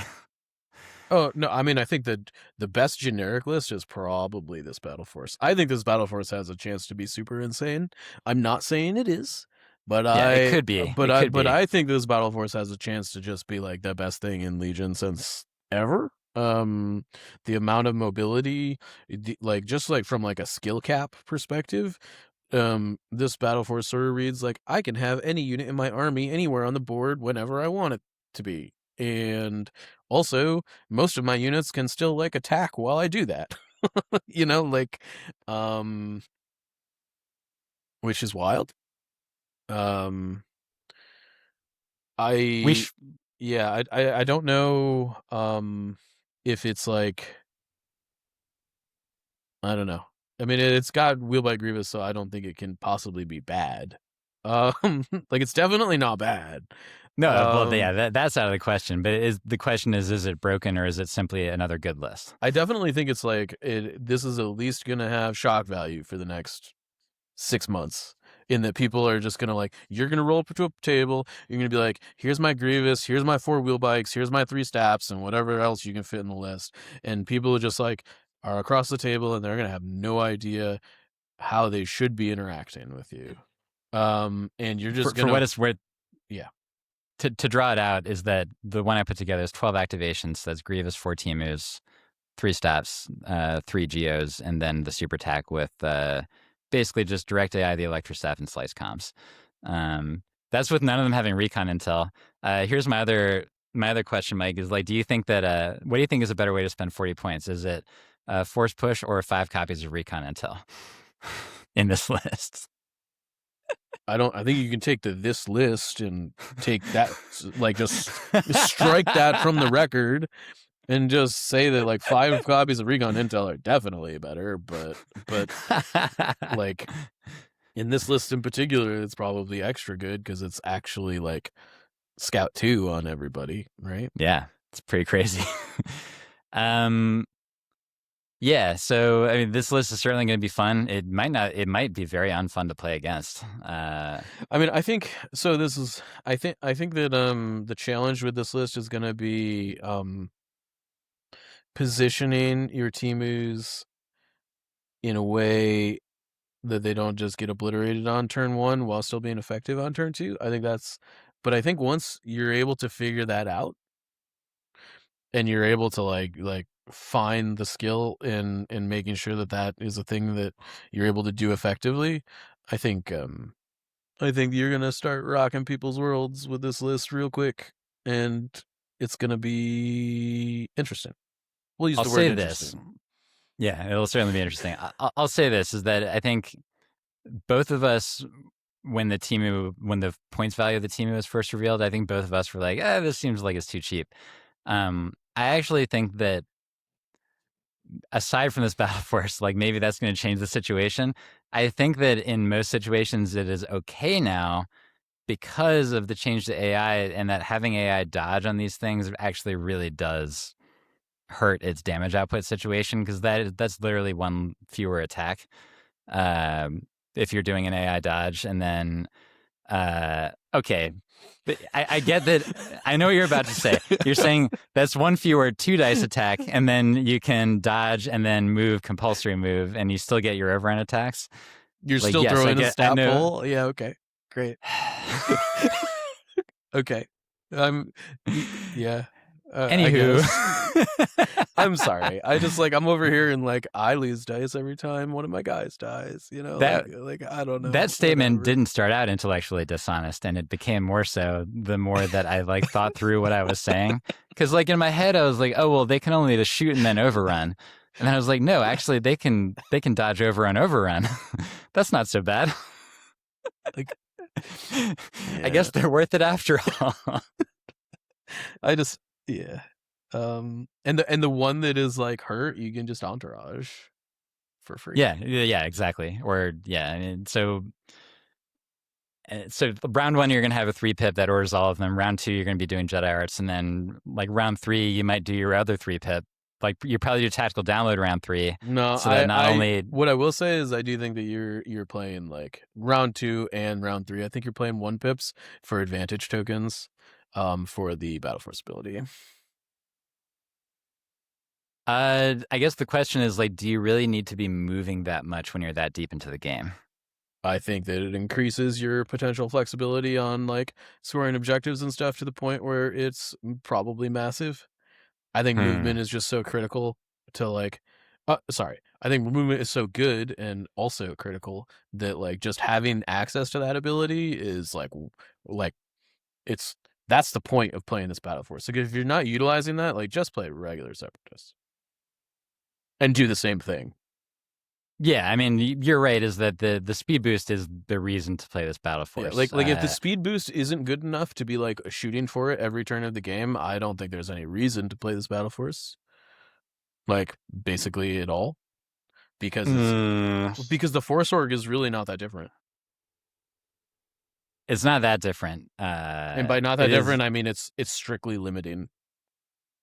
It's not because of the AAT, Mike. So this is the only other thing I wanted to bring up. This guy acted like he's bringing in AAT in his Wheel by Grievous list. Okay. I know. Like, listen, this is a very different situation from 212, where it's like, am I going to do anything other than bring 3 sabers? Like I could, like, you think about 3 lats or 3 ISPs, and it just sounds way less sexy. But here, yes, like the sexy thing is to not bring your AATs, but I want to just like sort of ask for the record um, about your opinion about this. So Grievous and 3 AATs is 4 units that cost, sorry, with high energy shells on each one of them, is 4 units that cost 624 points. And then you have to put like, probably you're putting 3 geos in there to help repair the tanks and whatnot. Sure. So that leaves you with 7 activations at 789 points. I'm just gonna like toss. I'm just gonna keep tossing Temus in there until I run out. So the 2 more Temus, and then I can put some upgrades on there. So that's 9 activations, Grievous, 2 Temus, 3 geos, 3 tanks with high energy shells. Is that any good, Mike? That sounds not good to me. Probably. 9 activations. It's got more round 1 hurt potential for sure. Sure. Because of the tanks, I mean. Yeah. I'm not a big fan of the AAT, so you're not going to get a good answer out of me here. Okay, fair enough. I mean, like, I will say that barrage, like getting barraged in the face with my Grievous has happened enough times that I've sort of developed a respect for the AAT. I think if you're going to do the AAT thing, like maybe, I'm hesitant to say this at all, but like you might table wheel by Grievous, because I actually think like the free speed 2 moves from the super attacks are probably so critical to making sure that you just get to barrage everything every turn is probably pretty vital to that list working and functioning. In a way that you like, if you're doing the AAT thing, like you Right. like just do the AAT thing, right? And pile in on that, and that would allow you to have 2 direct AIs also. Yes, and it also just like allows you to not have to actually take move actions on your AATs. Now, with that being said, I'm not sure in what world you like again, I think you should probably just play normal separatists, because you're throwing the battle force ability basically out the window at that point. Yeah. Which is to say, like, okay, I guess like I like there are a lot of things that you would probably want to take in that list that aren't in this force org.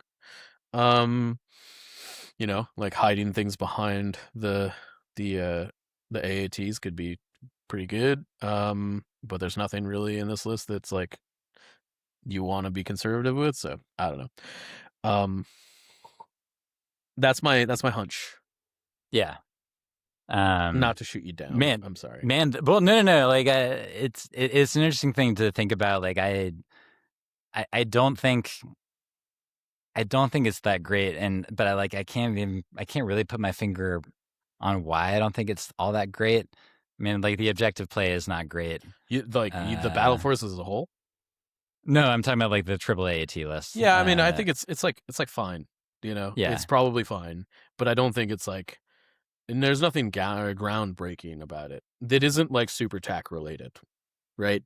Like the super tag is still going to be an all-star. It's still going to be like moving your tanks around, but like that's not like you're restricted to the battle force or anything. I don't know. Yeah, exactly. I mean, I think it's probably fair to say that since double AAT is not really a thing, why would triple AAT be a thing? Like it wouldn't all of a sudden sort of reach this kind of critical mass of tankness. Yeah, I don't think so. Okay, so let's zoom out, Mike. Yeah. We've talked about all of the things. 3 hours later. 3 hours later. Yeah, so first of all, let's get the quote in there. Is this the most meaningful update that they've done so far? No. You don't think so? No, I mean, no. Even with the sniper change? No, I've lived in that world before. I already know what this looks like. I've been here before. I've been down this road. I've seen what this is and could become, and like, I don't know. I feel like I'm reliving the first like 2 years of original Star Wars Legion, and we're just gonna have to like, I'm just gonna have to relive it, I guess, and we're gonna learn our lessons that we learned last time, and these units are just like so much better. I don't know, like Like, I don't know. This was one of the funny things about Toxic Chat when I was like reading through it at the end of my workday, where you and Kyle were just like sort of going like, these are just better than the old strike teams ever were. Like, it's not close. Because they are. I mean, Like, they are. Like, yeah. let's be very clear about that. Yeah. Because like the whole thing about the original strike teams anyway was that it sucked when you got hit by them, but getting hit by them at all was like an open question in terms of a rebel and an imperial sniper even achieving anything against you. Yeah. Especially against old cover rules, where the imperial sniper would get one hit, one blank every time against heavy cover and do nothing. Okay, whatever. Yeah, exactly. And back in those days, it was like, okay, like they got through. Like, at least I've got an armor save on like my units that matter. Maybe I have Guardian, right? Like, you know, there were like ways that you could choose to like mitigate it that were like, you know, they didn't. I mean, look, even with all of those options, they still got nerfed into the oblivion, and to the point where like we like literally haven't seen them on the table since then. Like, it's been what, 6 years outside of the very brief arc strike stint at the beginning of the thing, which I still think probably would be fine right now if they were in the game as they existed like that. Sure. You know, so I know that a lot of people that are listening to this like probably didn't live through that era of Legion. Like frankly, like they weren't here. They, you know, I've been here before. You weren't there, man. I've been here. It's like, you know, it's like we're about to enter World War II, and like I'm the old World War I vet that's like, nah, man, like this is gonna suck. And like, all the like fresh recruits are like, nah, man, war is glorious and honorable and woo woo woo woo woo. And I'm like, nah, dude, you have no idea what you're in for. And like, they're gonna get to the trenches and realize, oh yeah, this sucks. Like, I don't know. I mean, I do think there is a chance. I don't think it's super large, that the game is just so different enough that this is not as warping as I think it's going to be.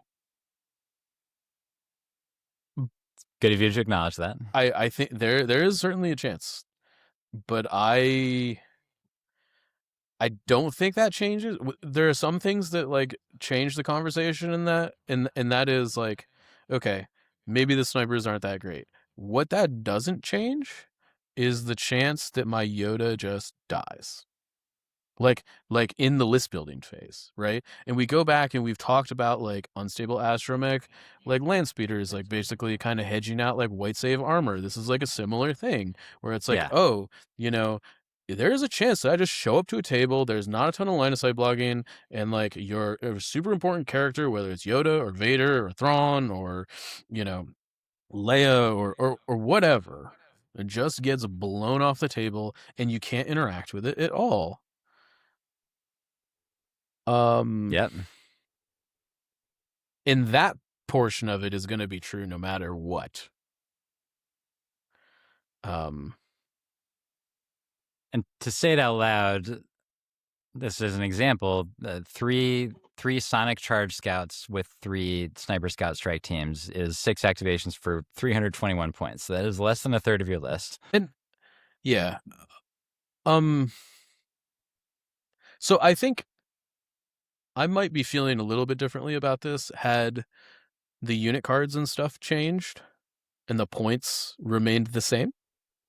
Like they didn't become cheaper. Correct. I think had the strike teams and the snipers, like I actually think that these snipers might actually be worth the points that they were originally allotted at, you know? Because these are much better. And it's, again, not close. And before any of the commenters noted, like, say it, like, yes, we know that they lost sharpshooter, but they also gained a dice. So like, also, like the critical thing, like basically has sharpshooter, like it essentially has blast on like a long range like attack. Yeah, as long as you only want to do 1 wound, like they're way better than they ever were. Right, like I don't, you know, and that's like the baseline, like minimum, like this is the worst that this rifle's gonna be sort of situation, right? So, And in the situations where you want it to be more than that, you're like, okay, yeah, sure, you can have light cover or heavy cover. After we clear cover, I'm shooting into your B1s or your STAPs or whatever. And you don't get to spend dodge tokens and your deflect is off. And I'm like, whatever, you know? So, yeah. This definitely was not the safe change. I'll say that. No? Yeah. So I'm not sure if I'm not sure what that says, but you know, I will say I have respect for trying something. Sure. Because I think that there were other updates where, like, you think of the April update from a year ago where it really felt like almost nothing changed, and you compare that to the ones where a whole bunch of stuff went down. Like, I appreciate trying something rather than sort of letting things sort of stay still as they are. I do want to talk about AI a little bit more in that vein. Sure. Because what do you think about it? Because I don't think we've like talked about it. We haven't from, like, covered an the thing that you're all-encompassing about to scope. talk about. So yeah. I think B1s and STAPs are now just like gonna be gapping, I think, the rest of the faction from like do I want to put this in my list standpoint, from in the, at least in normal lists, from I kind of want to have orders on everything, you know, like not having orders has a potential like huge downside. I'm not sure. I also think that's like that downside may be more perceived than is reality. Like most lists are still going to have access to override, notably, and let's get real here, like Kalani is the same amount of points again. you know, like it doesn't have override though. Sure. Sorry, the super tax, the one that has override. The super tax, sure. Whatever. Yeah, they have override. I get them all confused. Don't worry, they'll both be in a lot of lists. So. Yeah. Like that combination completely untouched basically by this, and potentially because of the existence of override and the existence that both of those units have direct, or the potential for direct, are just going to be even more essential to separatist lists than they were, 3 days ago. I really, to me, I am concerned that separatist internal balance is going to start looking like Republic internal balance, is to say like there's just units that you just like never see at the table because of like how their stuff works. I maybe that's an overreaction. I don't know. I agree with you, but like sort of shifted to the side, shifted downward, so to speak, because like I do think that it creates a world of like relative haves and have-nots when it comes to the AI keywords that you have. But the way that I think of it is that, like, yes, obviously having coordinate is the best, but then there's a middle tier, in my opinion, which is to say if you have AI move, then it puts you in a middle tier because moving is so important in this game, and there's so many situations where moving before attacking is like a thing that you would want to do anyway, and so it doesn't actually like limit you all that much.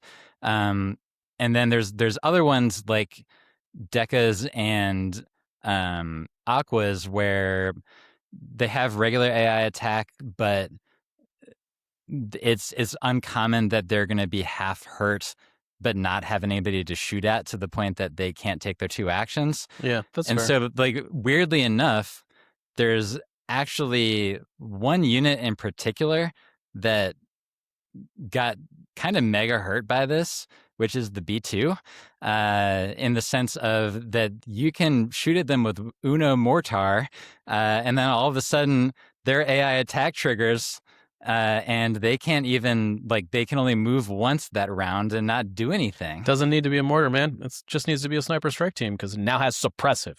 Oh, you're right. Yeah, so there you go. You just, like, you take one sniper shot, like, let's say they even if they tank the saves because you tried to do more than one wound, but you still stopped them from double moving this round if they didn't have a face-up order. They're only getting one action. Yeah, exactly. And there's nothing you can do about it. Yeah, exactly. And so again, you can still override. Sure. So nothing is maybe not the... Weirdly, like, in certain situations, still nothing's going to matter because of override, which is like funny enough. That's a useful keyword now. But if you don't have that, then it's sort of, in my opinion, it creates situations where you like have to put the T series in there in order to like take away T AI series attack. in the squad. Sure. I Yeah, was in the like, squad, in the you're squad. putting a T series in your list? Oh my god. No.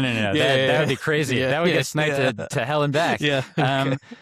So yeah, you put the T series in the squad. That gives a surge token in defense, takes away AI, and like this is the first time to where AI truly is a disadvantage sometimes anyway. So at least there's that. And so like if you have that or override, then I guess B2s are okay. But short of that, it feels like a huge liability for that unit because it's a range 2 unit with AI attack. Like that would lose opportunities all the time.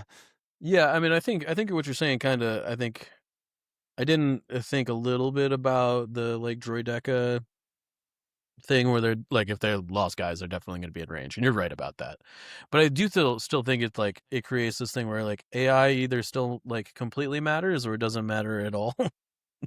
And it's just like I'm not sure we've fixed anything. I think this is an improvement. I personally, I want to give. I know that this episode has had all kinds of opinions, and again, all of them have been honest opinions. And that I've had a couple of opinions. They've all been honest, and I think that we've sort of kept it in the zone that we need to keep it in.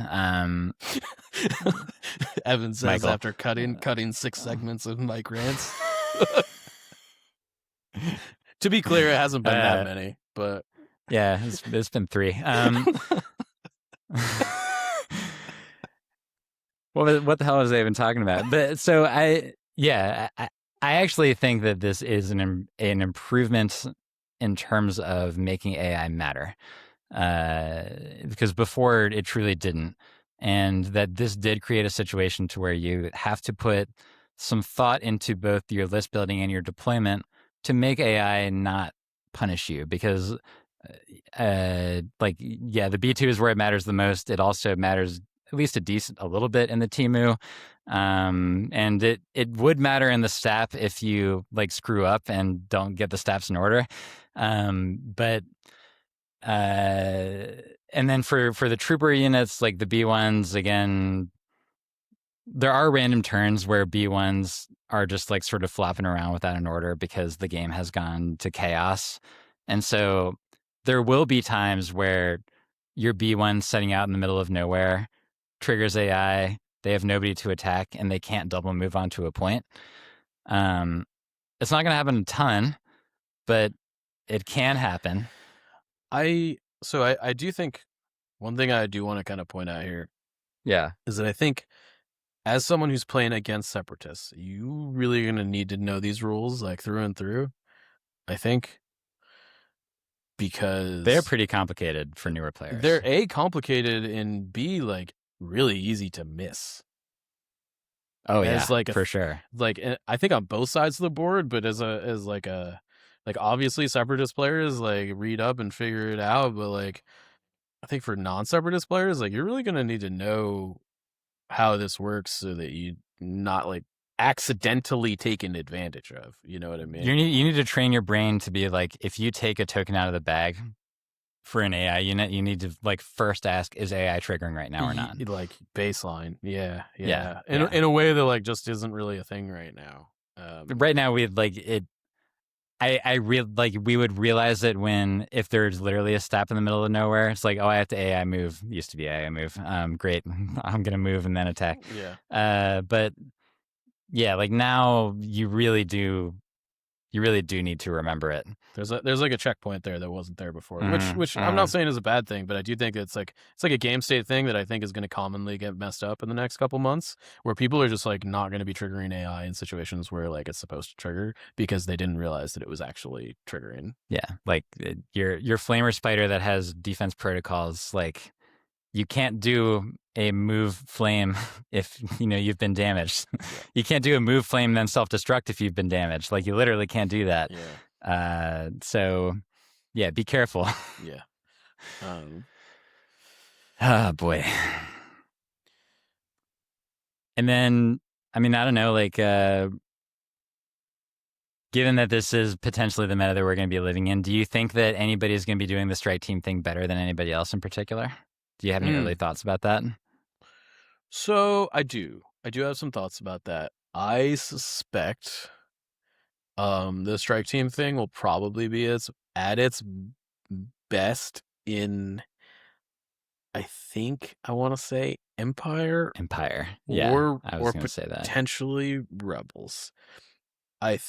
I could maybe, I don't know. I think both of those factions, like the Scouts and the Commandos, are probably now their best special force units, like baseline.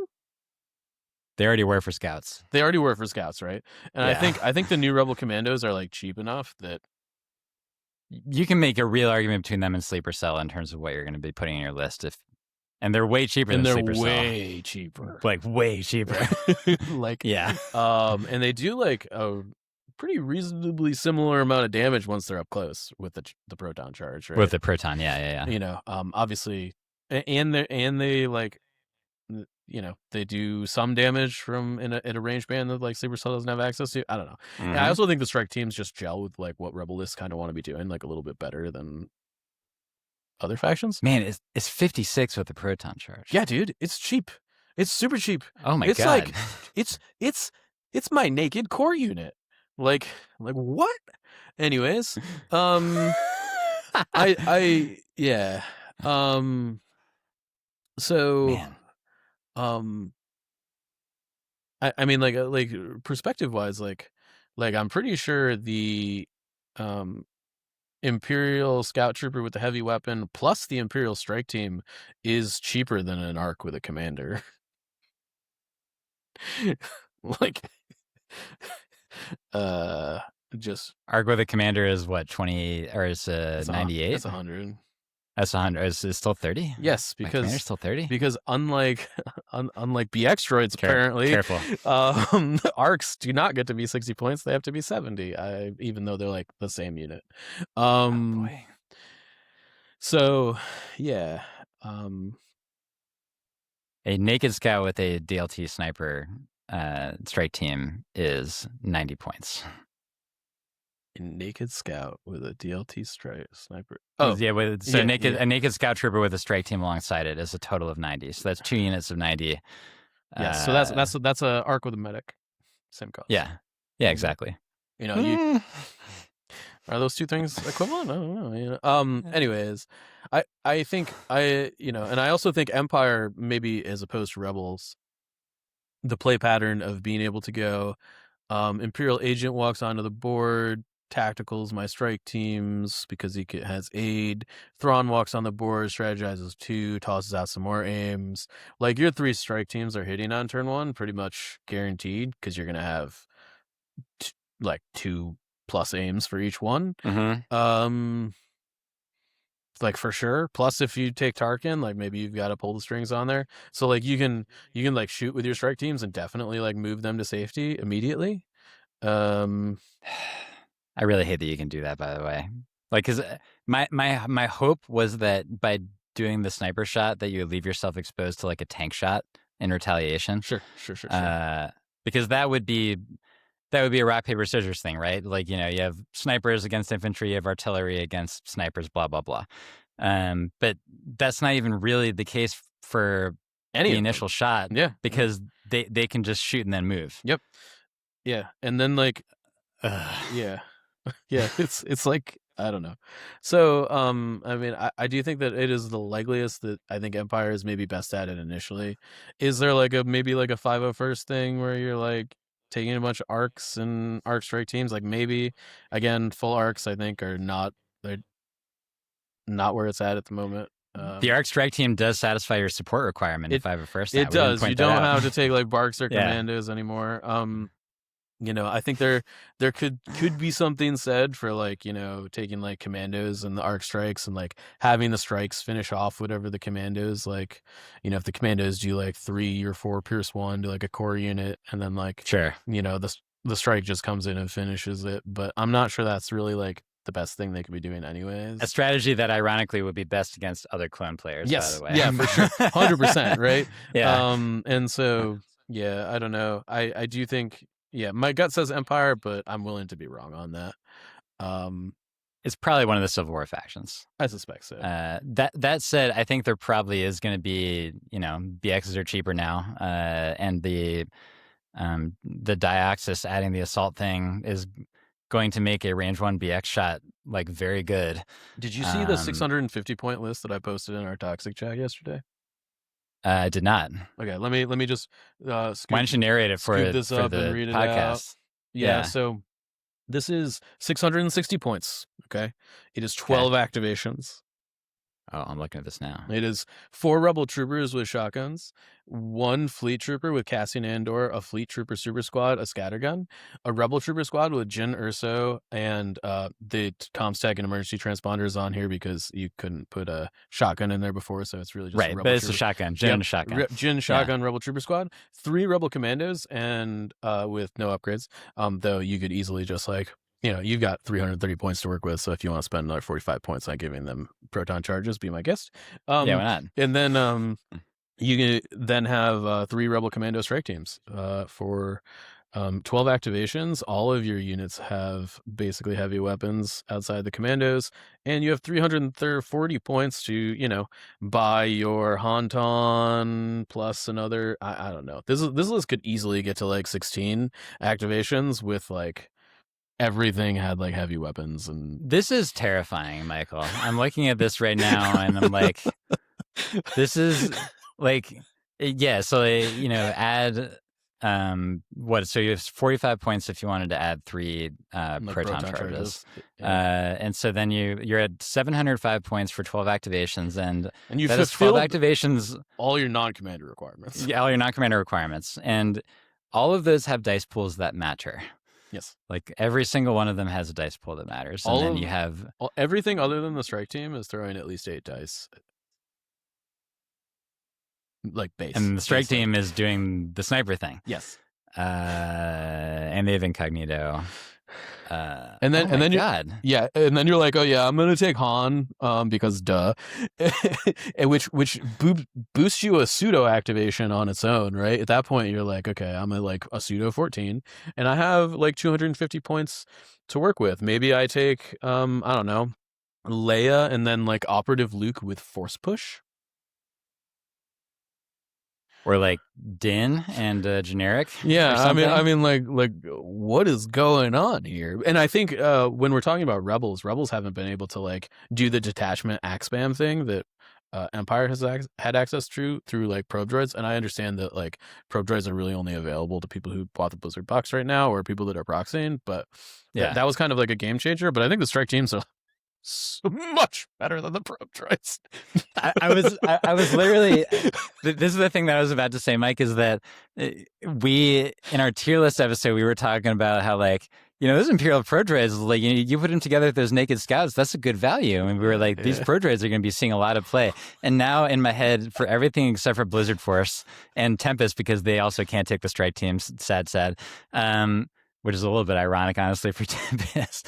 But the pro droid is just sort of like floating backwards away from the camera. It's like, don't mind me, I'm not here. I just realized that an even better way to contribute to your army winning compared to a bunch of free observe tokens is to actually just like murder your opposing commander. Just kill them. So yeah. Oh, boy. The probe droid value and everything except for those 2 battle forces, like it does feel like it went down like a rock when you think about the detachment that you're taking along with your scout troopers. Yeah. So I guess you can still, if you're doing something aside from scout troopers as your special forces, you can still use probe droids as a detachment from that, which isn't going to be that often. So that's what I have to say about that. Yeah. Oh man, that rebel list is like really troubling me. It's like insane. It's insane. It's really good. Like, I don't. I don't know, man. Like,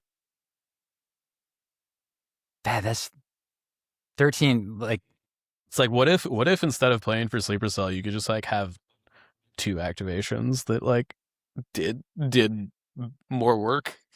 Like, Tristan, if you're listening, I would like you to play Separatist instead of me and the World Team Championships. And I've just decided to make it. I've decided to take responsibility as captain, and I'll be playing the Rebel list. And no, I mean, don't worry. Don't get me wrong. I'm sure Separatists will have plenty of broken stuff. Maybe it'll be the wheelbike thing, but whatever. But it's okay. Wheelbike Grievous still is gonna like slaughter like 20 guys. Wheelbike Grievous would actually like, slaughter this list. Like it would be hilarious how many wounds he would do with Jedi Arts alone to a list like that. Because none of the Rebel. I guess that's a list where putting 2 copies of Vigilance actually does seem like a pretty good idea, doesn't it? Yeah, and you have 300 points to find room for it. So yeah, you got plenty of yeah. You're gonna put Hantan in there, and then you could probably just put 2 generic Rebel commanders in there. I could see taking the exemplar guy to maybe have some extra aim tokens for your snipers. Courage 3 also. Courage 3 seems good. Yeah. Sorry, Leia. Yeah. I wish you got a points drop, but God, alas, Leia's still Courage 2. Alas, that's apparently not where we're at. F tier. Boo. Yeah. Oh God, Leia's still Courage 2. It's so stupid. Yeah. So. Yeah, that list is nuts, man. Like, I don't know, and that's what I was able to cook up within 45 minutes of seeing this points update. Like I don't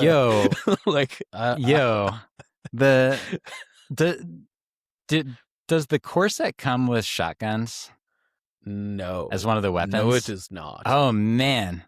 Yeah, hot commodity. So break out your Bistons and your POWs, people, because they can be used as any of the heavy weapons. Oh, there you go. By the way, I wanted to toss this out there because I thought it was hella funny. So I went onto the Asmodee NA store just to like look at all the new Mando pre-orders and stuff. Sure. And when you go onto the Asmodee NA store and you go to like the like shop by section, if you go on there, first of all, Armada and X-Wing are still there, which I think is funny because if you click on them and you go in there, there's literally no products. But anyways, so not appearing in this film. So not appearing in this film. But if you go to the Legion section, the Legion picture is just like Jin, Piston, Pow and Piston. Pow and Biston and like shooting a bunch of stormtroopers, and like these models like just don't exist in the game anymore. And I just think it's funny that that's like the showcase like a thing on the Asmodee store where you're supposed to go to buy the product is like showcasing things that are unobtainable. Somebody just posted something that I thought was really funny in our Discord. Sure. So I want to shout out Ryan, who's been in there and talking a lot lately. He'd like everybody to know that strike teams are a buff to Mace Windu because they trigger a pod.